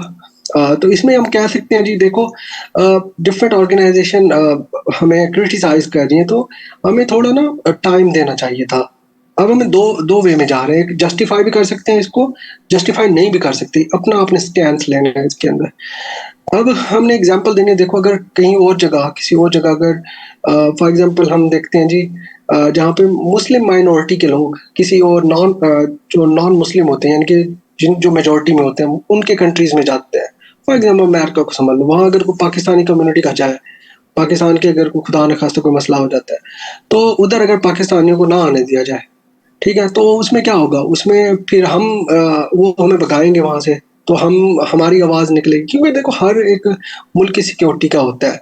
आपने 2 स्टैंस ले लेना है, एक ये कहना है कि नेशनल सिक्योरिटी कम्स फर्स्ट, एक में कहना है ह्यूमन राइट्स कम्स फर्स्ट। अगर आपने ह्यूमन राइट्स को देखना है तो नेशनल सिक्योरिटी को आपने बैक बर्नर पर डालना है। अगर आपने नेशनल सिक्योरिटी को डिफेंड करना है तो अपने ह्यूमन राइट्स को लेके आना है, और ह्यूमैनिटेरियन ग्राउंड्स के ऊपर आपने ये बताना है कि इसके ऊपर इमिग्रेशन होनी चाहिए। कोई बात नहीं, हम अगर एक कंट्री के अंदर हालात ठीक नहीं है तो उनके अंदर आप दूसरा कंट्री उसको सपोर्ट करें। लेकिन इसमें आपने एक और चीज़ ऐड करनी है कि जी ठीक है, ये आपकी बात मान लेते हैं, हमें करनी चाहिए, लेकिन वो जो इमिग्रेंट्स आ रहे हैं कम से कम वो आके बॉर्डर के ऊपर रजिस्ट्रेशन तो कराए ना अपनी। वो क्यों अपने आप को रजिस्टर नहीं करा रहे? क्या उनको खौफ है? क्या उनको कंट्री दूसरे जो जिन्होंने रजिस्टर कराया उनको को नुकसान पहुंचाया जा रहा है? नहीं पहुंचाया जा रहा। तो इसमें कुछ सिक्योरिटी इश्यूज की वजह से पाकिस्तान ने ये स्टेप उठाने पे वो मजबूर हुआ है। तो 2 स्टैंसेस आपने लेके चलने हैं इसके अंदर। नंबर 4 पे आ जाते हैं। पाकिस्तान और Afghanistan share more than 1000 years of socio-cultural and religious relations. Allama Iqbal called Afghanistan a heart of Asia. Various anti-imperialist leaders जैसे हाजी साहब तरंगज़ाई, मौलाना उबैदुल्ला सिंधी, जो कि उबैदुल्ला सिंधी रेशमी रुमाल मूवमेंट आपने पढ़ी होगी पाकिस्तान मूवमेंट के अंदर जो अंग्रेज़ों के खिलाफ थी। नहीं, कॉन्ट्रडिक्शन देखें ना, कॉन्ट्रडिक्शन होनी चाहिए, अच्छी बात है। अगर आपका स्टैंस एक जगह पे है, उसमें आपके पास पावरफुल आर्ग्यूमेंट्स हैं, तो आपके लिए तो वो पावरफुल है, वो आपके लिए बहुत ज़्यादा अच्छी चीज़ है वो। तो आपने लेके चलना है। आपने क्रिटिसाइज़ भी कर सकते हैं ह्यूमन राइट्स ग्राउंड्स के ऊपर, ह्यूमैनिटेरियन ग्राउंड्स के ऊपर क्रिटिसाइज़ कर सकते हैं कि पाकिस्तान को ऐसा नहीं करना चाहिए था, और ये ज़्यादा मसले बनाएगा। अफ़गानिस्तान की गवर्नमेंट और सपोर्ट करेगी टीटीपी को, और क्योंकि वो बदला लेगी कि देखो इन्होंने हमारी हेल्प नहीं की इन द क्राइसिस। तो आप ये स्टैंस ले सकते हैं। दूसरा स्टैंस ये हमारे नेशनल सिक्योरिटी का इश्यू था, हमारे लोग मर रहे थे, हमने ऑलरेडी 1 लाख पीपल मरवाए हैं वॉर ऑन टेरर के ऊपर, तो हम मज़ीद इनको बर्दाश्त नहीं कर सकते। दूसरे नंबर पर फिर ये तालिबान के लोग हैं, ये बॉर्डर्स के ऊपर जो बाड़े हैं उनको उखाड़ रहे हैं। तो एक जगह पर अफगानिस्तान उनको कंट्रोल नहीं कर रहा टीटीपी को, दूसरी तरफ कह रहा है कि हमें हेल्प करो, और हमारी जो रिफ्यूजी का मामला है वो देखिए एप्लीकेशन में भी आएंगे, वो भी देखते हैं। जी माइक्स अपने ऑफ कर दें प्लीज। प्लीज। अच्छा, तो क्योंकि पाकिस्तान अफगानिस्तान अपनी एक हिस्ट्री है, इनकी कल्चरल वैल्यूज इनकी सेम है, इनकी रिलीजियस वैल्यूज सेम है, तो एक जो जॉइंट हिस्ट्री होती है ना, उसके अंदर कंट्री के जो आपस में रिलेशंस होते हैं उनका अच्छा होना बहुत ज़रूरी है। ख़ास तौर पर जो बॉर्डरिंग कंट्रीज़ होते हैं, प्लस उनके रिलेशंस जो सोशो कल्चरल टाइज होते हैं वो भी मिक्सड अप होते हैं, तो इनका रिलेशन का अच्छा होना ज़रूरी है। तो जस्टिफाई यहाँ इस पॉइंट को अगर देखा जाए तो ये जस्टिफाई नहीं है कि अगर देखो रिलेशन भी हमारे सोशो कल्चरल टाइज भी सेम है, वैल्यूज़ एंड नॉर्म्स भी सेम है, कुछ हद तक पश्तून अगर पश्तो लैंग्वेज देखा जाए वो भी सेम है, तो ये कुछ चीज़ें सेम रह जाती हैं। तो इसकी नज़र में ये स्टेप ले कर दूं।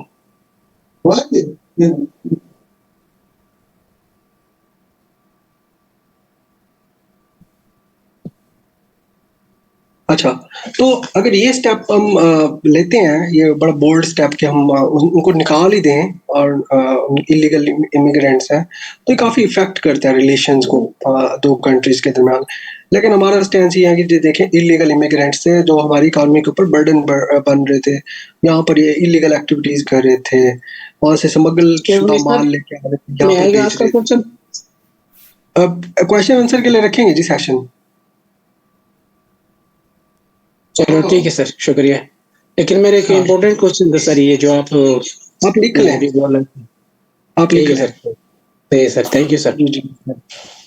ओके, क्योंकि क्वेश्चन दरमियान में करना काफ़ी सही नहीं होता, मतलब काफ़ी चीज़ें मिस अप हो जाती हैं फिर।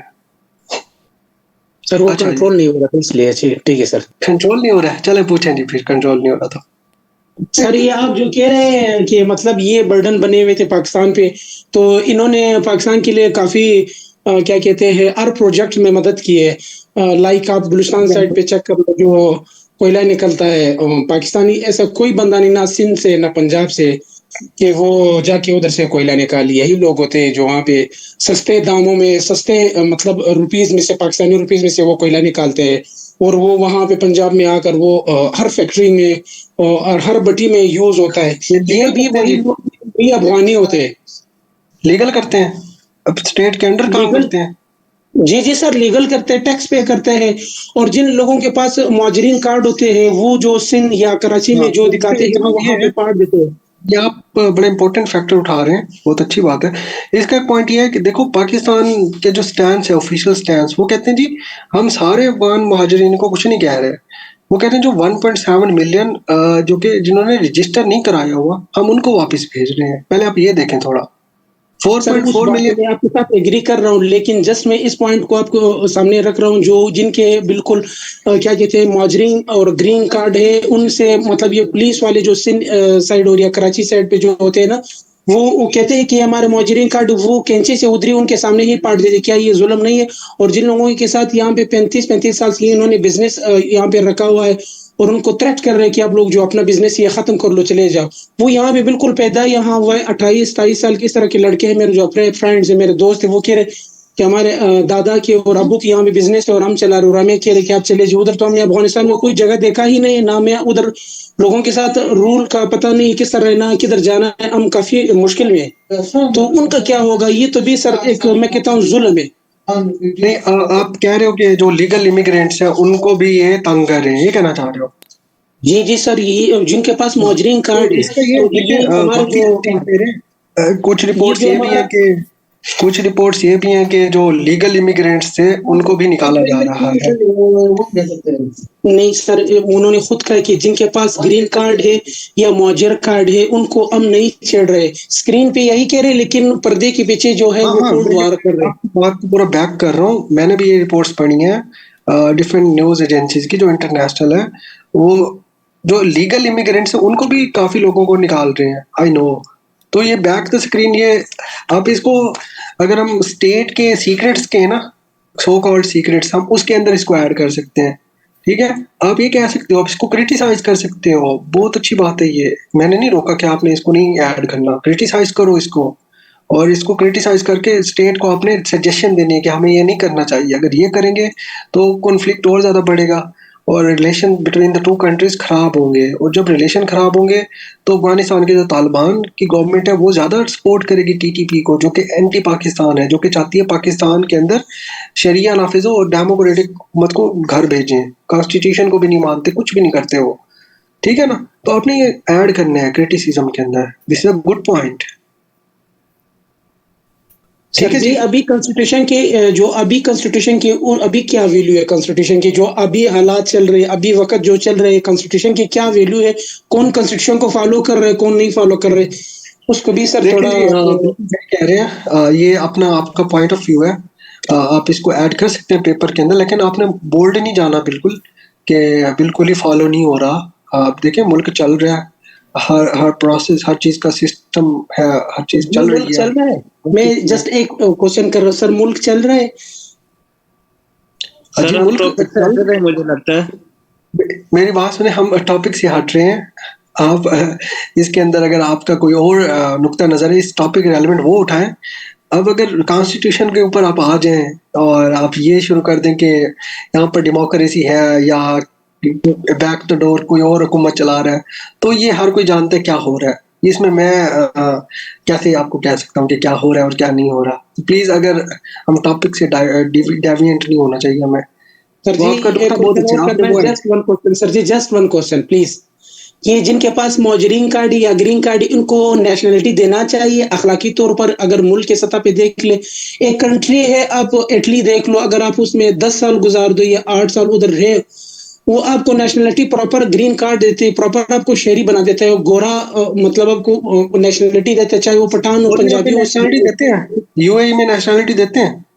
कहते सर हैं आप ये एक यूएई को ना देख लो या एक कतर को ना देख लो, बाकी जो हमसे काफी आगे जिनकी हम चीजें यूज करते हैं, जिनको हम देखिए फॉलो मेरी कर बात रहे हैं यूनो तक। सुनिए, ये जज्बाती ना हो, मेरी बात सुनिए, अपने टैकल नहीं करने सर, क्वेश्चन। मेरा स्टाइल यही है, मेरा स्टाइल ही, मैं जज्बाती नहीं हूँ सर, मेरा स्टाइल ये है, जो मैंने हकीकत देखा है मैं वो इधर आपको बयान कर रहा हूँ। जी शायद मेरे इल्म में मैं आपके पॉइंट की कदर करता हूँ, आपका पॉइंट वो बहुत अच्छा था, आपने वो ऐड करना है, मैं ये कहना चाह रहा हूँ।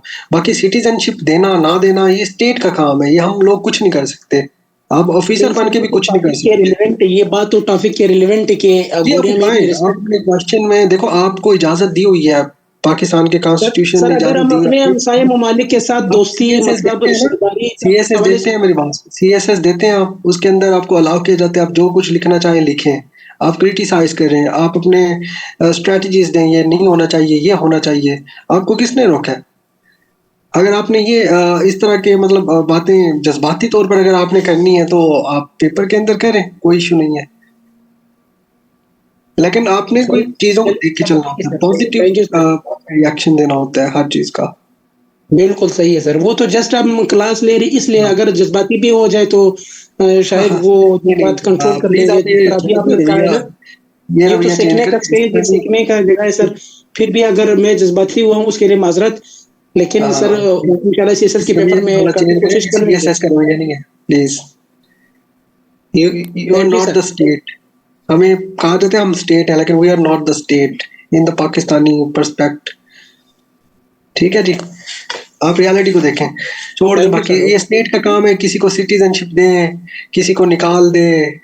देखिए यहाँ पर प्राइम मिनिस्टर की भी कोई वैल्यू नहीं होती, पता है आपको ना, तो आप कैसे ये सोच सकते हैं कि नॉन पाकिस्तानी यहाँ पर सेफ है? How can you say that? इसीलिए तो सर हम रो रहे हैं। सर प्लीज आप डेविएट कर रहे हैं, आप अब चलते हैं आगे जी। तो इम्प्लीकेशन को देखते हैं जी, रिफ्यूजी एक्सपल्शन हुआ है और हमारे रिलेशन अफगानिस्तान के साथ खराब हो, पहली बात ये हमारे रिलेशन खराब हो चुके हैं, सिंपल एज दैट। ठीक है जी, अब रिलेशन खराब होने का मकसद क्या होता है, मतलब क्या होता है, ये नहीं है कि जी बॉर्डरों को ताले लग चुके हैं और चैनल्स आपस में, ऑफिशियल चैनल्स पे कोई बात नहीं होती, एम्बेसीज खत्म हो चुके, नहीं। रिलेशन खत्म होना और रिलेशन स्ट्रेन होना, इसमें फर्क है। स्ट्रेन में ये होता है कि थोड़ी सी आप अपनी जो पॉलिसी है, अपना रवैया है, वो सख्त कर देते हो किसी कंट्री के खिलाफ, जैसे तालिबान ने किया हुआ है।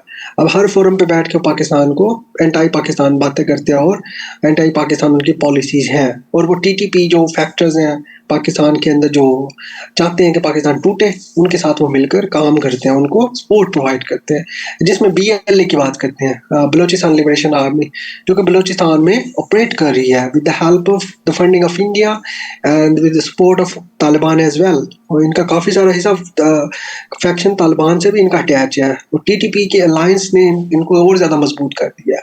आपको पता है बीएलए और टीटीपी ने अलायंस बनाया, तो इस अलायंस की वजह से एक टेररिज्म की अपसर्ज आई है पाकिस्तान के अंदर। तो this is the first implication, एक तो रिलेशन स्ट्रेन होना, दूसरे नंबर पर अलायंसेस बन के पाकिस्तानी स्टेट के खिलाफ काम करना, उसको तोड़ने की कोशिश करना। दिस इज द ग्रेवेस्ट, जो आप कह लो, ये बड़ा एक एक्सट्रीम पे जाके एक स्टेप ले रहे हैं लोग। और जाहिर बात है, जहाँ पर स्टेट के खिलाफ बातें होंगी, स्टेट की वैल्यूज, स्टेट की जो एग्जिस्टेंस है उसके खिलाफ अगर बातें होंगी, तो पाकिस्तानी स्टेट हरकत में आएगी। तो आप इसमें कोई दो राय नहीं है कि हम अपनी नेशनल सिक्योरिटी को बैक बर्नर पे लेकर जाएं। नंबर टू, वर्सनिंग दी हक्कानी डायलेमा। अब हक्कानी नेटवर्क के बारे में आपने सुना होगा, जिसको आपने सो कॉल्ड के पेशावर से निकले थे, मदरसा हक्कानिया, और इसमें हमारी एजेंसीज भी इन्वॉल्व थी। अब तालिबान के अंदर क्या था, ये नेटवर्क बड़ा प्रो पाकिस्तान था, ठीक है, और पाकिस्तान की जो लॉबीज थी, इसमें वन ऑफ द लॉबीज थी, और ये तब तक चला जब तक अब जो वॉर एंड टेरर स्टार्ट नहीं, लेकिन उसके बाद इसका भी स्टैंस चेंज हो गया, पाकिस्तान भी इसके खिलाफ हो गया और ये पाकिस्तान के खिलाफ हो गया। और जब इनकी इनकी जो आइडियोलॉजी है वो पॉलिटिकल आइडियोलॉजी नहीं है, इनकी जो मिलिट्री स्ट्रेटजीज है, मिलिट्री स्ट्रेटजी, इनकी विंग है ना एक, तालिबान को अगर समझे हम, एक पॉलिटिकल विंग है, एक मिलिट्री विंग है, एक जो डिप्लोमेटिक विंग है, जो आजकल बाहर वाले लोगों से मुज़ाकरात करती है, जो कि पीस प्रोसेस में भी एक्टिव थी। तो इसमें हक्कानी नेटवर्क है, वो काफ़ी एक्सट्रीमिस्ट है अफ़गानिस्तान के अंदर। वो चीज़ों को इस तरह की चीज़ों को लेके चलता है, और आजकल जब हालात जब ख़राब वो होते हैं ना, तो ये ही एक्टिविटीज़ कराते हैं जो कि एंटी स्टेट एक्टिविटीज़ होती हैं, और इसकी इम्प्लीकेशन है अगर हमारे ख़राब हुए ना हालात, ये और ज़्यादा सपोर्ट करेंगे एंटी पाकिस्तान एलिमेंट को विद इन पाकिस्तान। ठीक है जी, तो इसको आपने एक पैराग्राफ मैंने दिया हुआ है, इसको आपने देख लेना है, एक बुक का हवाला दिया हुआ है। ठीक है जी, आगे मैंने लिखा है द एग्जर्बेशन ऑफ पाक अफगानिस्तान वाटर कॉन्फ्लिक्ट्स। अब देखें, एक बॉर्डर कॉन्फ्लिक्ट होता है, एक वाटर का कॉन्फ्लिक्ट होता है। जो वाटर होता है वो विदाउट बॉर्डर्स होते हैं। अब जो एरिया कौन से एरिया का इशू है, एक है अम्मू दरिया के और जो इंडस रिवर के दरमियान जो एरियाज हैं, जो पश्तून एरियाज हैं, वो कौन डिमांड करते हैं? अफगानिस्तान के हमारे एरियाज हैं, और ड्यूरन लाइन को नहीं मानते। अब ये क्या कर रहे हैं जो गवर्नमेंट है तालिबान के अंदर, ये डाइवर्ट कर रही है जो रिवर काबुल है उसका पानी, क्योंकि काबुल दरिया आके मिलते हैं इंडस में अटक के मकाम के ऊपर, तो उसको डाइवर्ट करती हैं, तो एक स्ट्रेंड रिलेशंस और ज़्यादा स्ट्रेंड हो जाते हैं, पानी वाटर क्राइसिस का खदशा हो जाता है उस साइड पे। ठीक है, तो ये चीज़ें ये कर रहे हैं। नंबर 4 पे अगर आ जाए, अब लो to bilateral and trilateral infrastructure corridors. अब देखो, एक प्रोजेक्ट बनना था जो कि फ्यूचर प्रोजेक्ट है, अभी इसका कंसेप्ट ही है, जिसको ट्रांस अफगान रेलवे प्रोजेक्ट कहते हैं।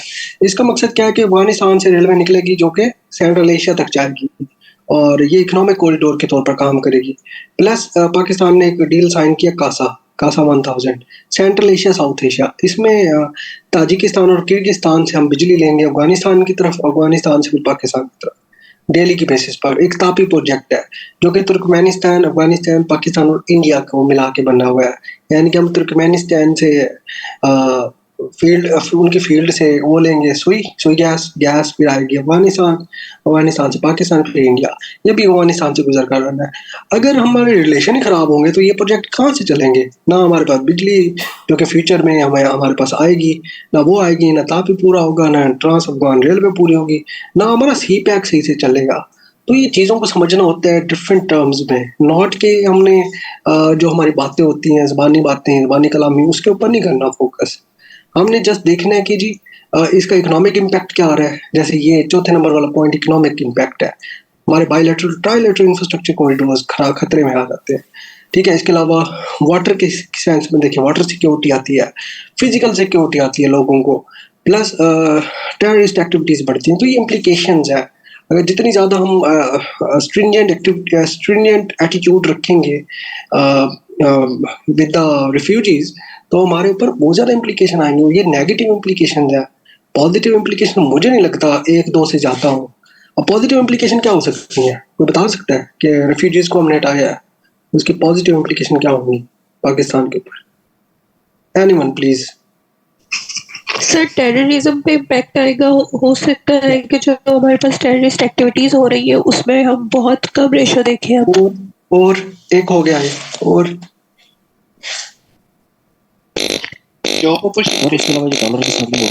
आपकी आवाज प्लीज, ये आवाज आपकी बहुत ही खराब आ रही है सर। Population crisis. ओके, और sir ji law economic condition बेहतर होगी, कंट्रोल में आ जाती है। ठीक है, डॉलर स्मगलिंग, डॉलर्स की जो हमारे यहाँ स्मगलिंग होगी, जो हम नॉन कस्टम चीजें मंगवाते हैं वहां से स्मगल्ड होके, वो भी बेहतर होंगी।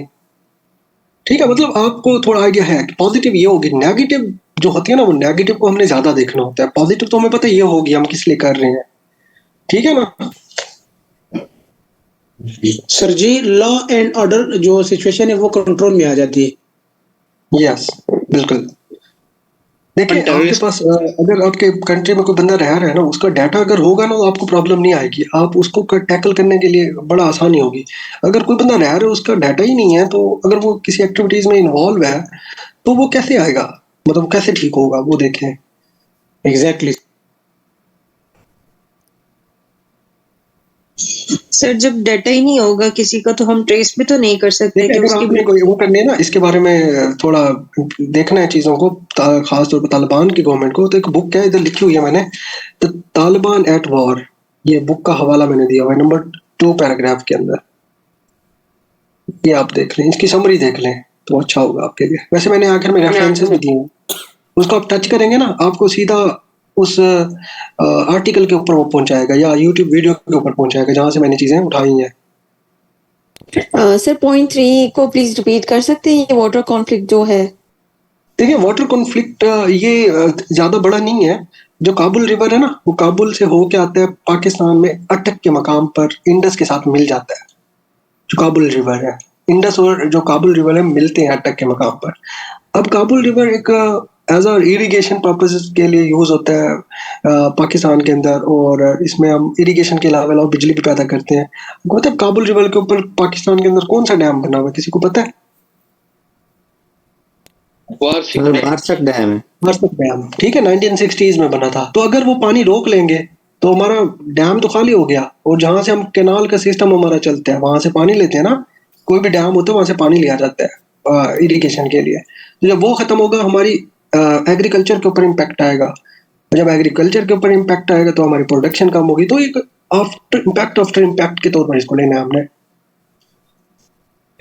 देखिए फिर ये तो रोकते रहेंगे, फिर कोई फायदा नहीं होगा। नाज आपने ये नहीं करना कि हम भी रोक रहेंगे। तो प्लीज इस तरह की बातें नहीं करनी। सर ये कोस्ट टीपा कैनाल डाइवर्जन का क्या मतलब है? ये वही चीज है। देखो ये नाम है कैनाल का, ठीक है, जो कि अम्मू दरिया, एक अम्मू दरिया इधर क्या नाम है अफगानिस्तान के अंदर अम्मू दरिया है। तो वहां से डाइवर्जन, क्योंकि पानी ने आना होता है पाकिस्तान के अंदर। अब ये कैनाल बना रहे हैं कोस्ट टीपा, जो कि डाइवर्ट कर रही है पानी को, जो अम्मू दरिया है और काबुल रिवर है दोनों से। अब देखो ना दरिया से पानी डाइवर्ट कैसे करते हैं। फॉर एग्जाम्पल आपके इलाके से दरिया गुजर है, आप उधर से कोई कैनाल बनाएंगे तो वहां से पानी निकलेगा ना। तो यहाँ भी इन्होंने एक कैनाल बनाई हुई है जिसको कोस्ट टीपा कैनाल कहते हैं। ये तो ब्रैकेट में मैंने लिखा है, तो बड़ा अंडरस्टैंडेबल है अगर आप पढ़ें इसको गौर से। अच्छा जी आगे चलते हैं, हमारा टॉपिक रुक गया है, आपके सवाल बीच में आ गए। अच्छा एक और इम्प्लीकेशन देखते हैं, negative implication, Indo Taliban nexus. अब देखें शुरू में ये हुआ था, हमें ऐसा लग रहा था कि पाकिस्तान खुशियां मना रहा था कि तालिबान आ गए जी, अब मजे ही मजे होंगे, याद है किसी को? लेकिन बाद में जब पता लगा ये तो उनके भी बाप हैं, ये भी नहीं मानते किसी चीज को, ना ड्यूरेंट लाइन को मानते हैं ना किसी और चीज को मानते हैं। तो आजकल क्या चल रहा है, किसी को है आइडिया? इंडिया और तालिबान के दरमियान काफी मुआहदे हो रहे हैं, वो ट्रेन करेंगे तालिबान को, ये भी मुआहदा हुआ है, ठीक है। तो ये ब्लो टुवर्ड्स पाकिस्तान है। स्ट्रेटेजिक डेप्थ का नैरेटिव वैसे 1970s और 80s में डाई डाउन हो गया था। यानी कि स्ट्रेटेजिक डेप्थ ये होती है कि पाकिस्तान चाहता था कि अफगानिस्तान के अंदर फ्रेंडली गवर्नमेंट हो जो कि हमारा साथ दे, ठीक है ना। और बाद में ये स्ट्रेटेजिक डेप्थ के ऊपर हमारी पॉलिसी चेंज हुई। अब हम नहीं चाहते कि हम, जरूरी नहीं है कि वहां पर फ्रेंडली गवर्नमेंट बैठे और हमारा साथ दे, ठीक है जी, हम ये नहीं चाहते। अब हमारा स्टैंड चेंज हो गया, हम कहते हैं जो भी बैठे ना पाकिस्तान के अंदर टेररिज्म को इन्फ्लो ना करे, क्योंकि वहां से टेररिज्म इधर आती है और हमें नुकसान होते हैं बहुत ज्यादा। अब इसके अंदर आप पूछ सकते हैं कि आप पाकिस्तानी गवर्नमेंट को सजेस्ट करें कि पॉलिसी ऑप्शंस क्या हो सकते हैं, पाकिस्तान की गवर्नमेंट को क्या करना चाहिए, वो देख लेते हैं। देखिए पॉलिसी ऑप्शंस क्या हो सकते हैं।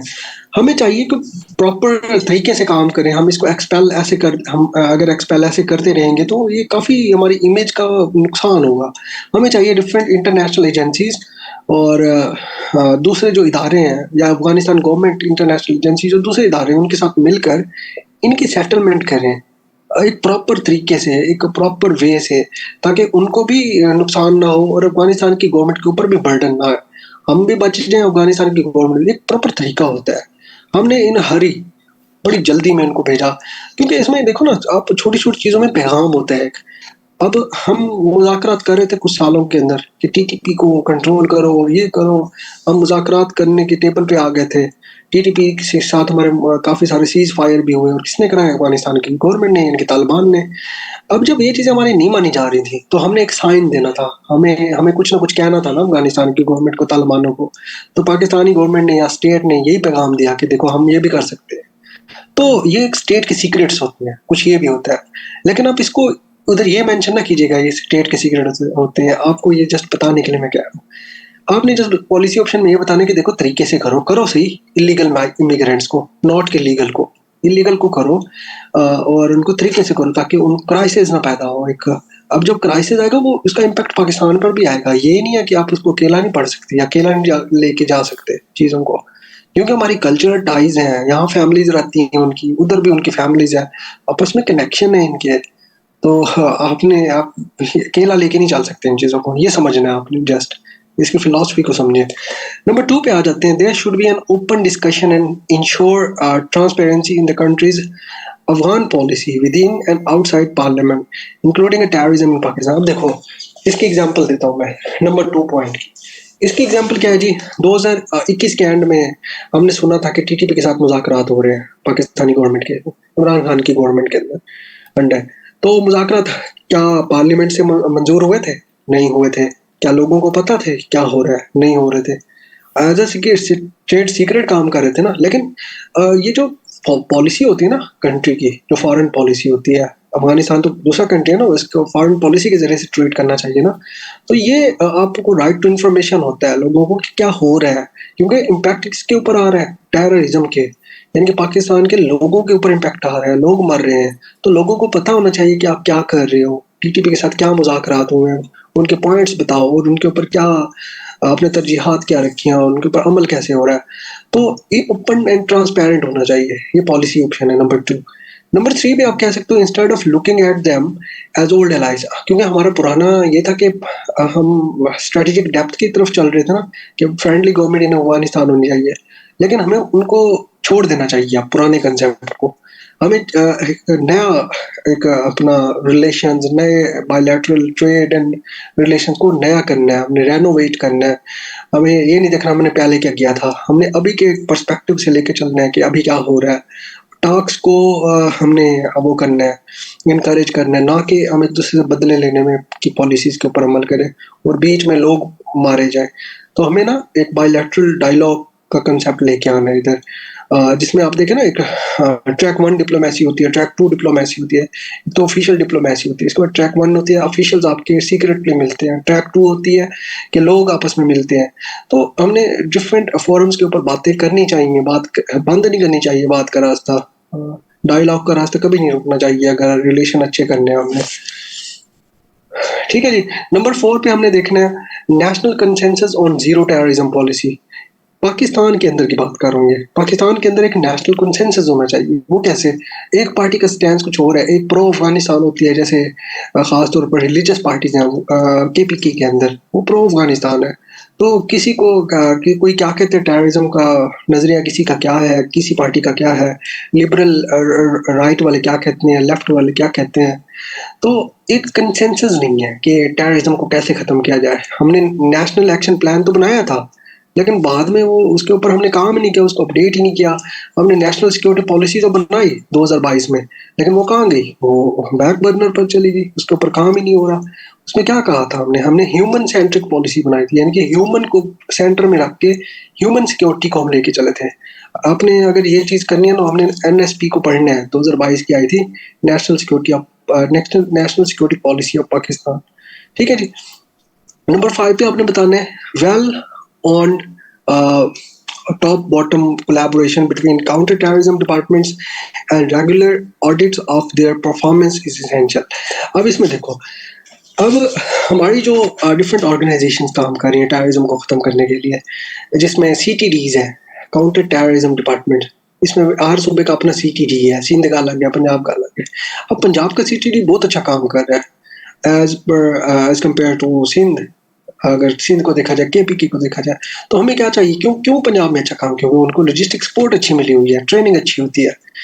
हमने क्या करना है, हमने नेशनली इनको लेके चलना है, जो डिपार्टमेंट्स काम कर रहे हैं टेररिज्म के। अब केपीके वालों को भी हमने अच्छा ट्रेन करना है, उनको भी लॉजिस्टिक प्रोवाइड करनी है। ये नहीं है सिर्फ पंजाब वालों को करो, पूरे पाकिस्तान के सूबों के अंदर जितने भी CTD काम कर रहे हैं उनको अच्छा ट्रेन करो, उनको लॉजिस्टिक सपोर्ट दो, उनको फाइनेंशियल सपोर्ट दो, ताकि वो अच्छी तरह काउंटर कर सकें। ये ना हो हमारे बेचारे सिक्योरिटी फोर्सेस के बंदे मारे जाएं और हमें बहुत ज़्यादा नुकसान हो जाए। तो टॉप टू बॉटम कोलैबोरेशन होनी चाहिए between the central agencies and the provincial level agencies to counter the terrorism activities in Pakistan। तो एक दूसरा ये 5वां आपने जो पॉलिसी ऑप्शन देखा है। नंबर 6 पे क्या होना चाहिए? नीड ऑफ अवॉइडिंग पॉलिटिकल, एक मिनट ये एडमिट कर लूँ मैं इनको। अच्छा, need of avoiding political bickering and blame game on each other about political parties on the matter of national security policies. जैसे मैंने बताया था कि नेशनल सिक्योरिटी पॉलिसी आ गई ना पाकिस्तान के अंदर 2022 में, अब इसमें भी पॉलिटिसाइजेशन है जी। ये पीटीआई ने दी थी तो पीपीपी वाले कहते हैं ये इसमें ये पॉइंट ठीक नहीं है, पीएमएलएन वाले कहते हैं ये नहीं ठीक। तो ये चीजें अगर देखी जाए तो हमारा पॉलिटिकल कंसेंसस ही नहीं बन रहा, हम ब्लेम गेम करते रहते हैं कि इसके दौर में इतने टेररिस्ट एक्टिविटीज हुई थी, उसके दौर में इतने ड्रोन अटैक्स हुए थे। ये नहीं देखते कि हमने सबने मिलकर काम करना है भाई। नंबर 7 पे अगर आए, need of spreading a counter narrative of such retrogressive ideologies at societal level। हमने फिर अवेयरनेस भी करनी है, ठीक है, जिसमें हमने काउंटर नैरेटिव अवेयरनेस चलानी है। कैसे? हमने सोसाइटी लेवल के ऊपर अपनी एक पॉलिसी बनानी के जो नैरेटिव हमारे खिलाफ बिल्ड किया जा रहा है। आजकल 5th जनरेशन वॉरफेयर का ज़माना है, सोशल मीडिया का यूज़ है, तो हमने सोसाइटी के अंदर लोगों को समझाना है कि सोशल मीडिया को यूज़ करके आपने काउंटर नैरेटिव बिल्ड कैसे करना है। जो कंट्री के खिलाफ बातें होती हैं, लोग उसके अंदर आ जाते हैं और कंट्री के खिलाफ बातें करते हैं, कंट्री अपनी स्टेट के खिलाफ हो जाते हैं। This is called the perception war. हमने इस परसेप्शन वॉर को टैकल करना है, हमने काउंटर नैरेटिव बनाना है।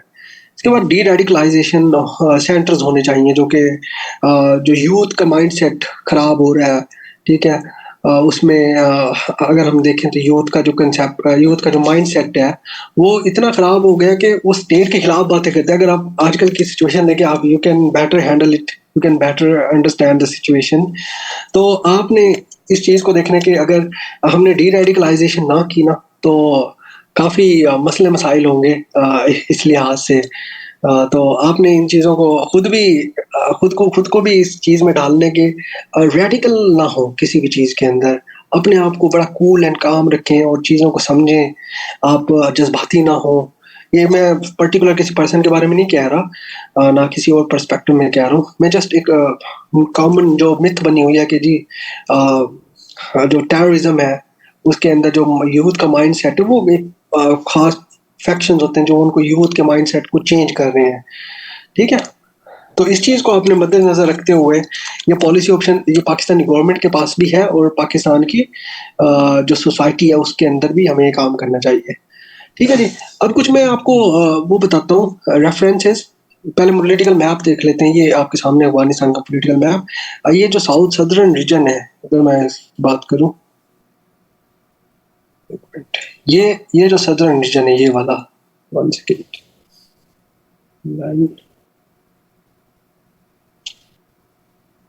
ये वाला रीजन है जो ये 90% किसके अंडर है? तालिबान के अंडर। ये छोटा सा पार्ट ये बदख्शां वाला, ये है नॉर्दर्न अलायंस जो कि अहमद मसूद के अंडर आता है, नॉर्दर्न अलायंस। और इसको साथ कौन दे रहा है? इसका अमरुल्लाह सालेह जो कि last vice president of Afghanistan था। तो ये किसके खिलाफ लड़ रहे हैं? इसके खिलाफ, तालिबान गवर्नमेंट के खिलाफ, ठीक है जी।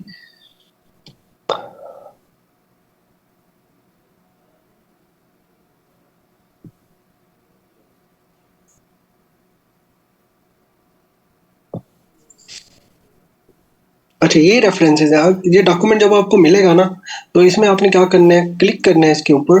तो जो भी यहाँ पर मैंने रेफरेंसेस डाले हुए आपको उसी के ऊपर पहुंचा देगा, आपने वहां से पढ़ लेना है जो चीज़ें मैंने यहाँ पे डाली हुई हैं। आप डिफरेंट इंटरनेट का यूज़ करें, डिफरेंट आर्टिकल्स पढ़ें और डिफरेंट आपने वीडियोस देखनी है, यूट्यूब के ऊपर भी पढ़नी है, डॉक्यूमेंट्रीज भी सुननी है, जर्नल्स भी पढ़ने हैं आपने।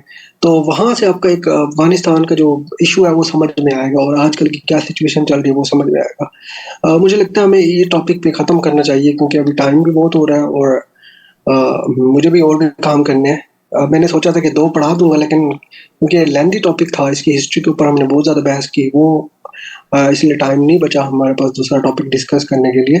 लेकिन दूसरा भी बहुत इंपॉर्टेंट है, सऊदी ईरान रेप्रोचमेंट। अगर नेक्स्ट क्लास में अगर ये पढ़ाने को मिला तो ये पढ़ाएंगे, वरना कोई वो टॉपिक देखेंगे, ये भी आपको मिल जाएगा वैसे, ठीक है जी। कोई क्वेश्चन है तो प्लीज़ आप पूछें। कोई लास्ट 5 to 6 क्वेश्चन ले लेते हैं फिर बंद करते हैं। सर मेरा क्वेश्चन है सर। जी सर इस है इंडिया के हमारे पास ऐसे क्या प्रूफ है कि जो इलीगल इमिग्रेंट्स हैं अफगानिस्तान के वो कोई टेररिस्ट एक्टिविटीज में इन्वॉल्व हैं? और वाई इलीगल? क्योंकि बाकी जो लीगल है उन अगर अगर अफगानियों के साथ अगर मसला है तो फिर तो लीगल्स के साथ भी इशू होना चाहिए। हम्म। हाँ, गुड क्वेश्चन। ठीक देखिए, हमारा जो डेटाबेस है ना, हमारा डेटाबेस बहुत अच्छा है, नादरा का सिस्टम। अब जो लीगल इमिग्रेंट्स आते हैं वो अपने आप को रजिस्टर कराते हैं, इलीगल नहीं कराते। फॉर एग्जांपल, अब ये 1.7 मिलियन का जो डाटा है ना, ये एक प्रॉपर डाटा इस तरह नहीं है कि हमने एक एक बंदे को काउंट किया है, ये एस्टिमेट होता है, पहली बात। नंबर 2 पे आप पूछ रहे हैं कि कैसे पता लगता है कि इलीगल है। ये इस तरह पता लगता है कि पकड़े जाते हैं, जब पकड़े जाते हैं वो अपने दूसरे ग्रुप का बताते हैं, वो दूसरे ग्रुप का बताते हैं, तो क्वेश्चन थोड़ा वहां ये से नहीं था। सैम्पलिंग करके एक आइडिया लगा लिया जाता है, ठीक है ना। क्वेश्चन ये जी नहीं जी, था, क्वेश्चन ये है कि हमें किस तरह पता चलेगा कि सिर्फ इलीगल लोग ही हैं जिनको निकालने से टेररिज्म में कमी आ जाएगी या मैं वही टेररिस्ट बता रहा हूँ एक्टिविटीज जो है वो जी। जी जी लीगल ठीक है। लीगल लोगों की जो लीगल लोगों की जो मूवमेंट है वो कंट्रोल हो जाती है। अब हमारी भी मूवमेंट कंट्रोल हो जाती है, आपको ये भी पता होना चाहिए। अब ये जी जी इसमें ना रहे कि आपकी मूवमेंट कंट्रोल नहीं हो रही है, आपकी मूवमेंट स्टेट के अंडर है। स्टेट को अगर आपने कोई एक्टिविटी ऐसी मशकूक एक्टिविटी की ना, अगर आपके पास सर्वेलेंस रखे, आपका पिछला डाटा आ जाता है, आपने कहाँ से कहाँ मूव किया था। तो लीगल का राइट। ये होता है कि आपको कम से कम इतना पता लग जाता है, आपने क्या क्या, थोड़ा आइडिया हो जाता है, कम से कम 70% तक लग जाता है कि ये बंदा क्या कर रहा है। तो इलीगल तो जब उनका डाटा ही नहीं होता, वो कैसे, उनकी मूवमेंट का पता ही नहीं चलता, तो फिजिकली जब पकड़े जाते हैं तो उनका बाद में चीजें सामने आ जाती हैं। तो दिस इज द रीजन। अच्छा, तो दूसरा ये था कि अगर हम इनको फोर्स्ड एक्सपल्जन ना करें या हम इनको अगर फोर्स ना करें कि अफगानिस्तान चले जाएं, हम इन्हें इनके साथ कोई एग्रीमेंट कर लें या इन्हें कोई हम लीगलाइज कर लें, तो वो ज्यादा बेहतर ऑप्शन नहीं है। जी बिल्कुल, ऑप्शन बेहतर है, लेकिन मैंने आपको पहले बताया था कि स्टेट के कुछ सीक्रेट्स होते हैं। अगर एक स्टेट दूसरे स्टेट की बात नहीं मान रही होती तो एक पैगाम पहुंचाना होता है। तो I think this was the message. जो मेरे एनालिसिस है, आपका एनालिसिस कुछ और हो सकता है, मेरा कुछ और हो सकता है। तो मेरे मुताबिक ये एक मैसेज था कि आप टीटीपी को कंट्रोल नहीं कर रहे, हम आपको कंट्रोल करेंगे। हम आपको फिर आपको बताएंगे कैसे डिस्टेबलाइज होता है कंट्री, क्योंकि हमारे यहाँ टेररिज्म की वारदातें होती हैं, वो टीटीपी इन्वॉल्व है।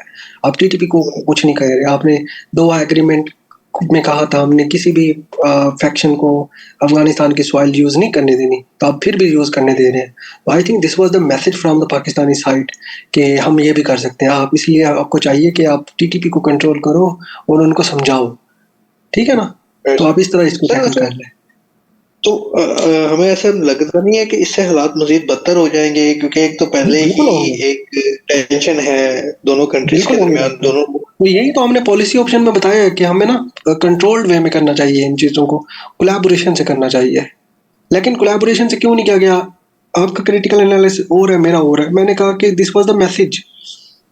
अब ये कंट्रोल हो रहा है, आस्ते आस्ते कंट्रोल हो रहा है, मैसेज पहुंच गया। उन्होंने थोड़ा अपनी पॉलिसीज को पहले थोड़ा कम किया, थोड़ा जैसे वो उभर के आ रहे थे, अब आहिस्ता आहिस्ता मुज़ाकरात हो रहे हैं। फॉरेन ऑफिस में उनके वफ्द आया हुआ था पिछले दिनों, वो बातचीत हो रही है। तो दिस वाज द मैसेज, और इम्पैक्ट डाल रहा है। आप ये भी देखो, ठीक है, ह्यूमैनिटेरियन क्राइसिस हो रहा है, लेकिन इसका एक आफ्टर इम्पैक्ट बहुत क्या होता है, हो सकता है कि लॉन्ग टर्म हो, हमारी टेररिज्म के मसले हल हो जाए, हो सकता है। तो सही, होप चलो फॉर द ठीक है, best. Thank you very much sir. ये डिस्टेबलाइजेशन देखे ना, सीक्रेट क्या होता है, सीक्रेट मैसेज ये होता है कि हमारे कंट्री के अंदर हम नहीं उसको सही तरीके से कवर कर रहे, कि टेररिज्म को खत्म सही तरीके से नहीं कर रहे। हालांकि हमने बहुत बोल्ड स्टेप्स लिए हैं, हमने अदालतें लगाई हैं इनके लिए अलग से, लेकिन इसे नहीं हो रहा। लेकिन क्यों नहीं हो रहा? क्योंकि इसको स्पॉन्सर किया जा रहा है टेररिज्म को in our neighbouring country, with the help of India and with the help of Taliban, so on. तो इस चीज को देखने के लिए स्टेट को कुछ और स्टेप्स भी लेने होते हैं, जो कि आउट ऑफ द बॉक्स जाना पड़ता है, ताकि वो स्ट्रीमलाइन हो जाए, अगले बंदे समझें कि यार हमारी भी मजबूरी है, आप इसको देखो। देखिए, इकोनॉमी को ये फायदा होगा, जब आपके मुल्क के अंदर टेररिज्म की एक्टिविटीज कम होंगी तो फॉरेन डायरेक्ट इन्वेस्टमेंट आएंगी, लोग बाहर से इन्वेस्टमेंट करेंगे और आपके कारोबार अच्छे जाएंगे, सी पैक अच्छा जाएगा, और लोग और कंट्रीज आएंगे यहाँ पर वो करने के लिए, इन्वेस्टमेंट करने। तो this is the impact of countering terrorism.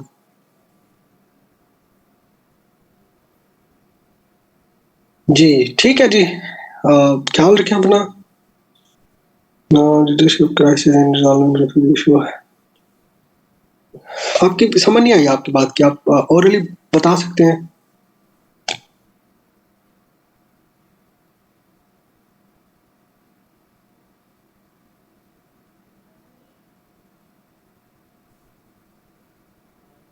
आप कह रहे हैं लीडरशिप क्राइसिस है, किसका लीडरशिप क्राइसिस है, अफगानिस्तान का हमारा?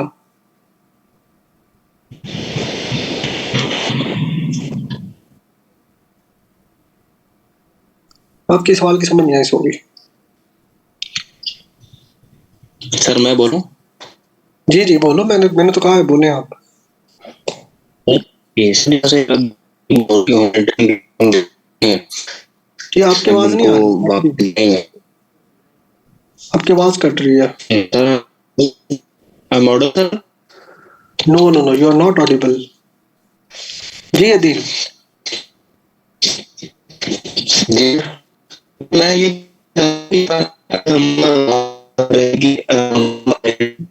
आवाज आपकी भी कट रही है, नहीं आ सर रही आवाज।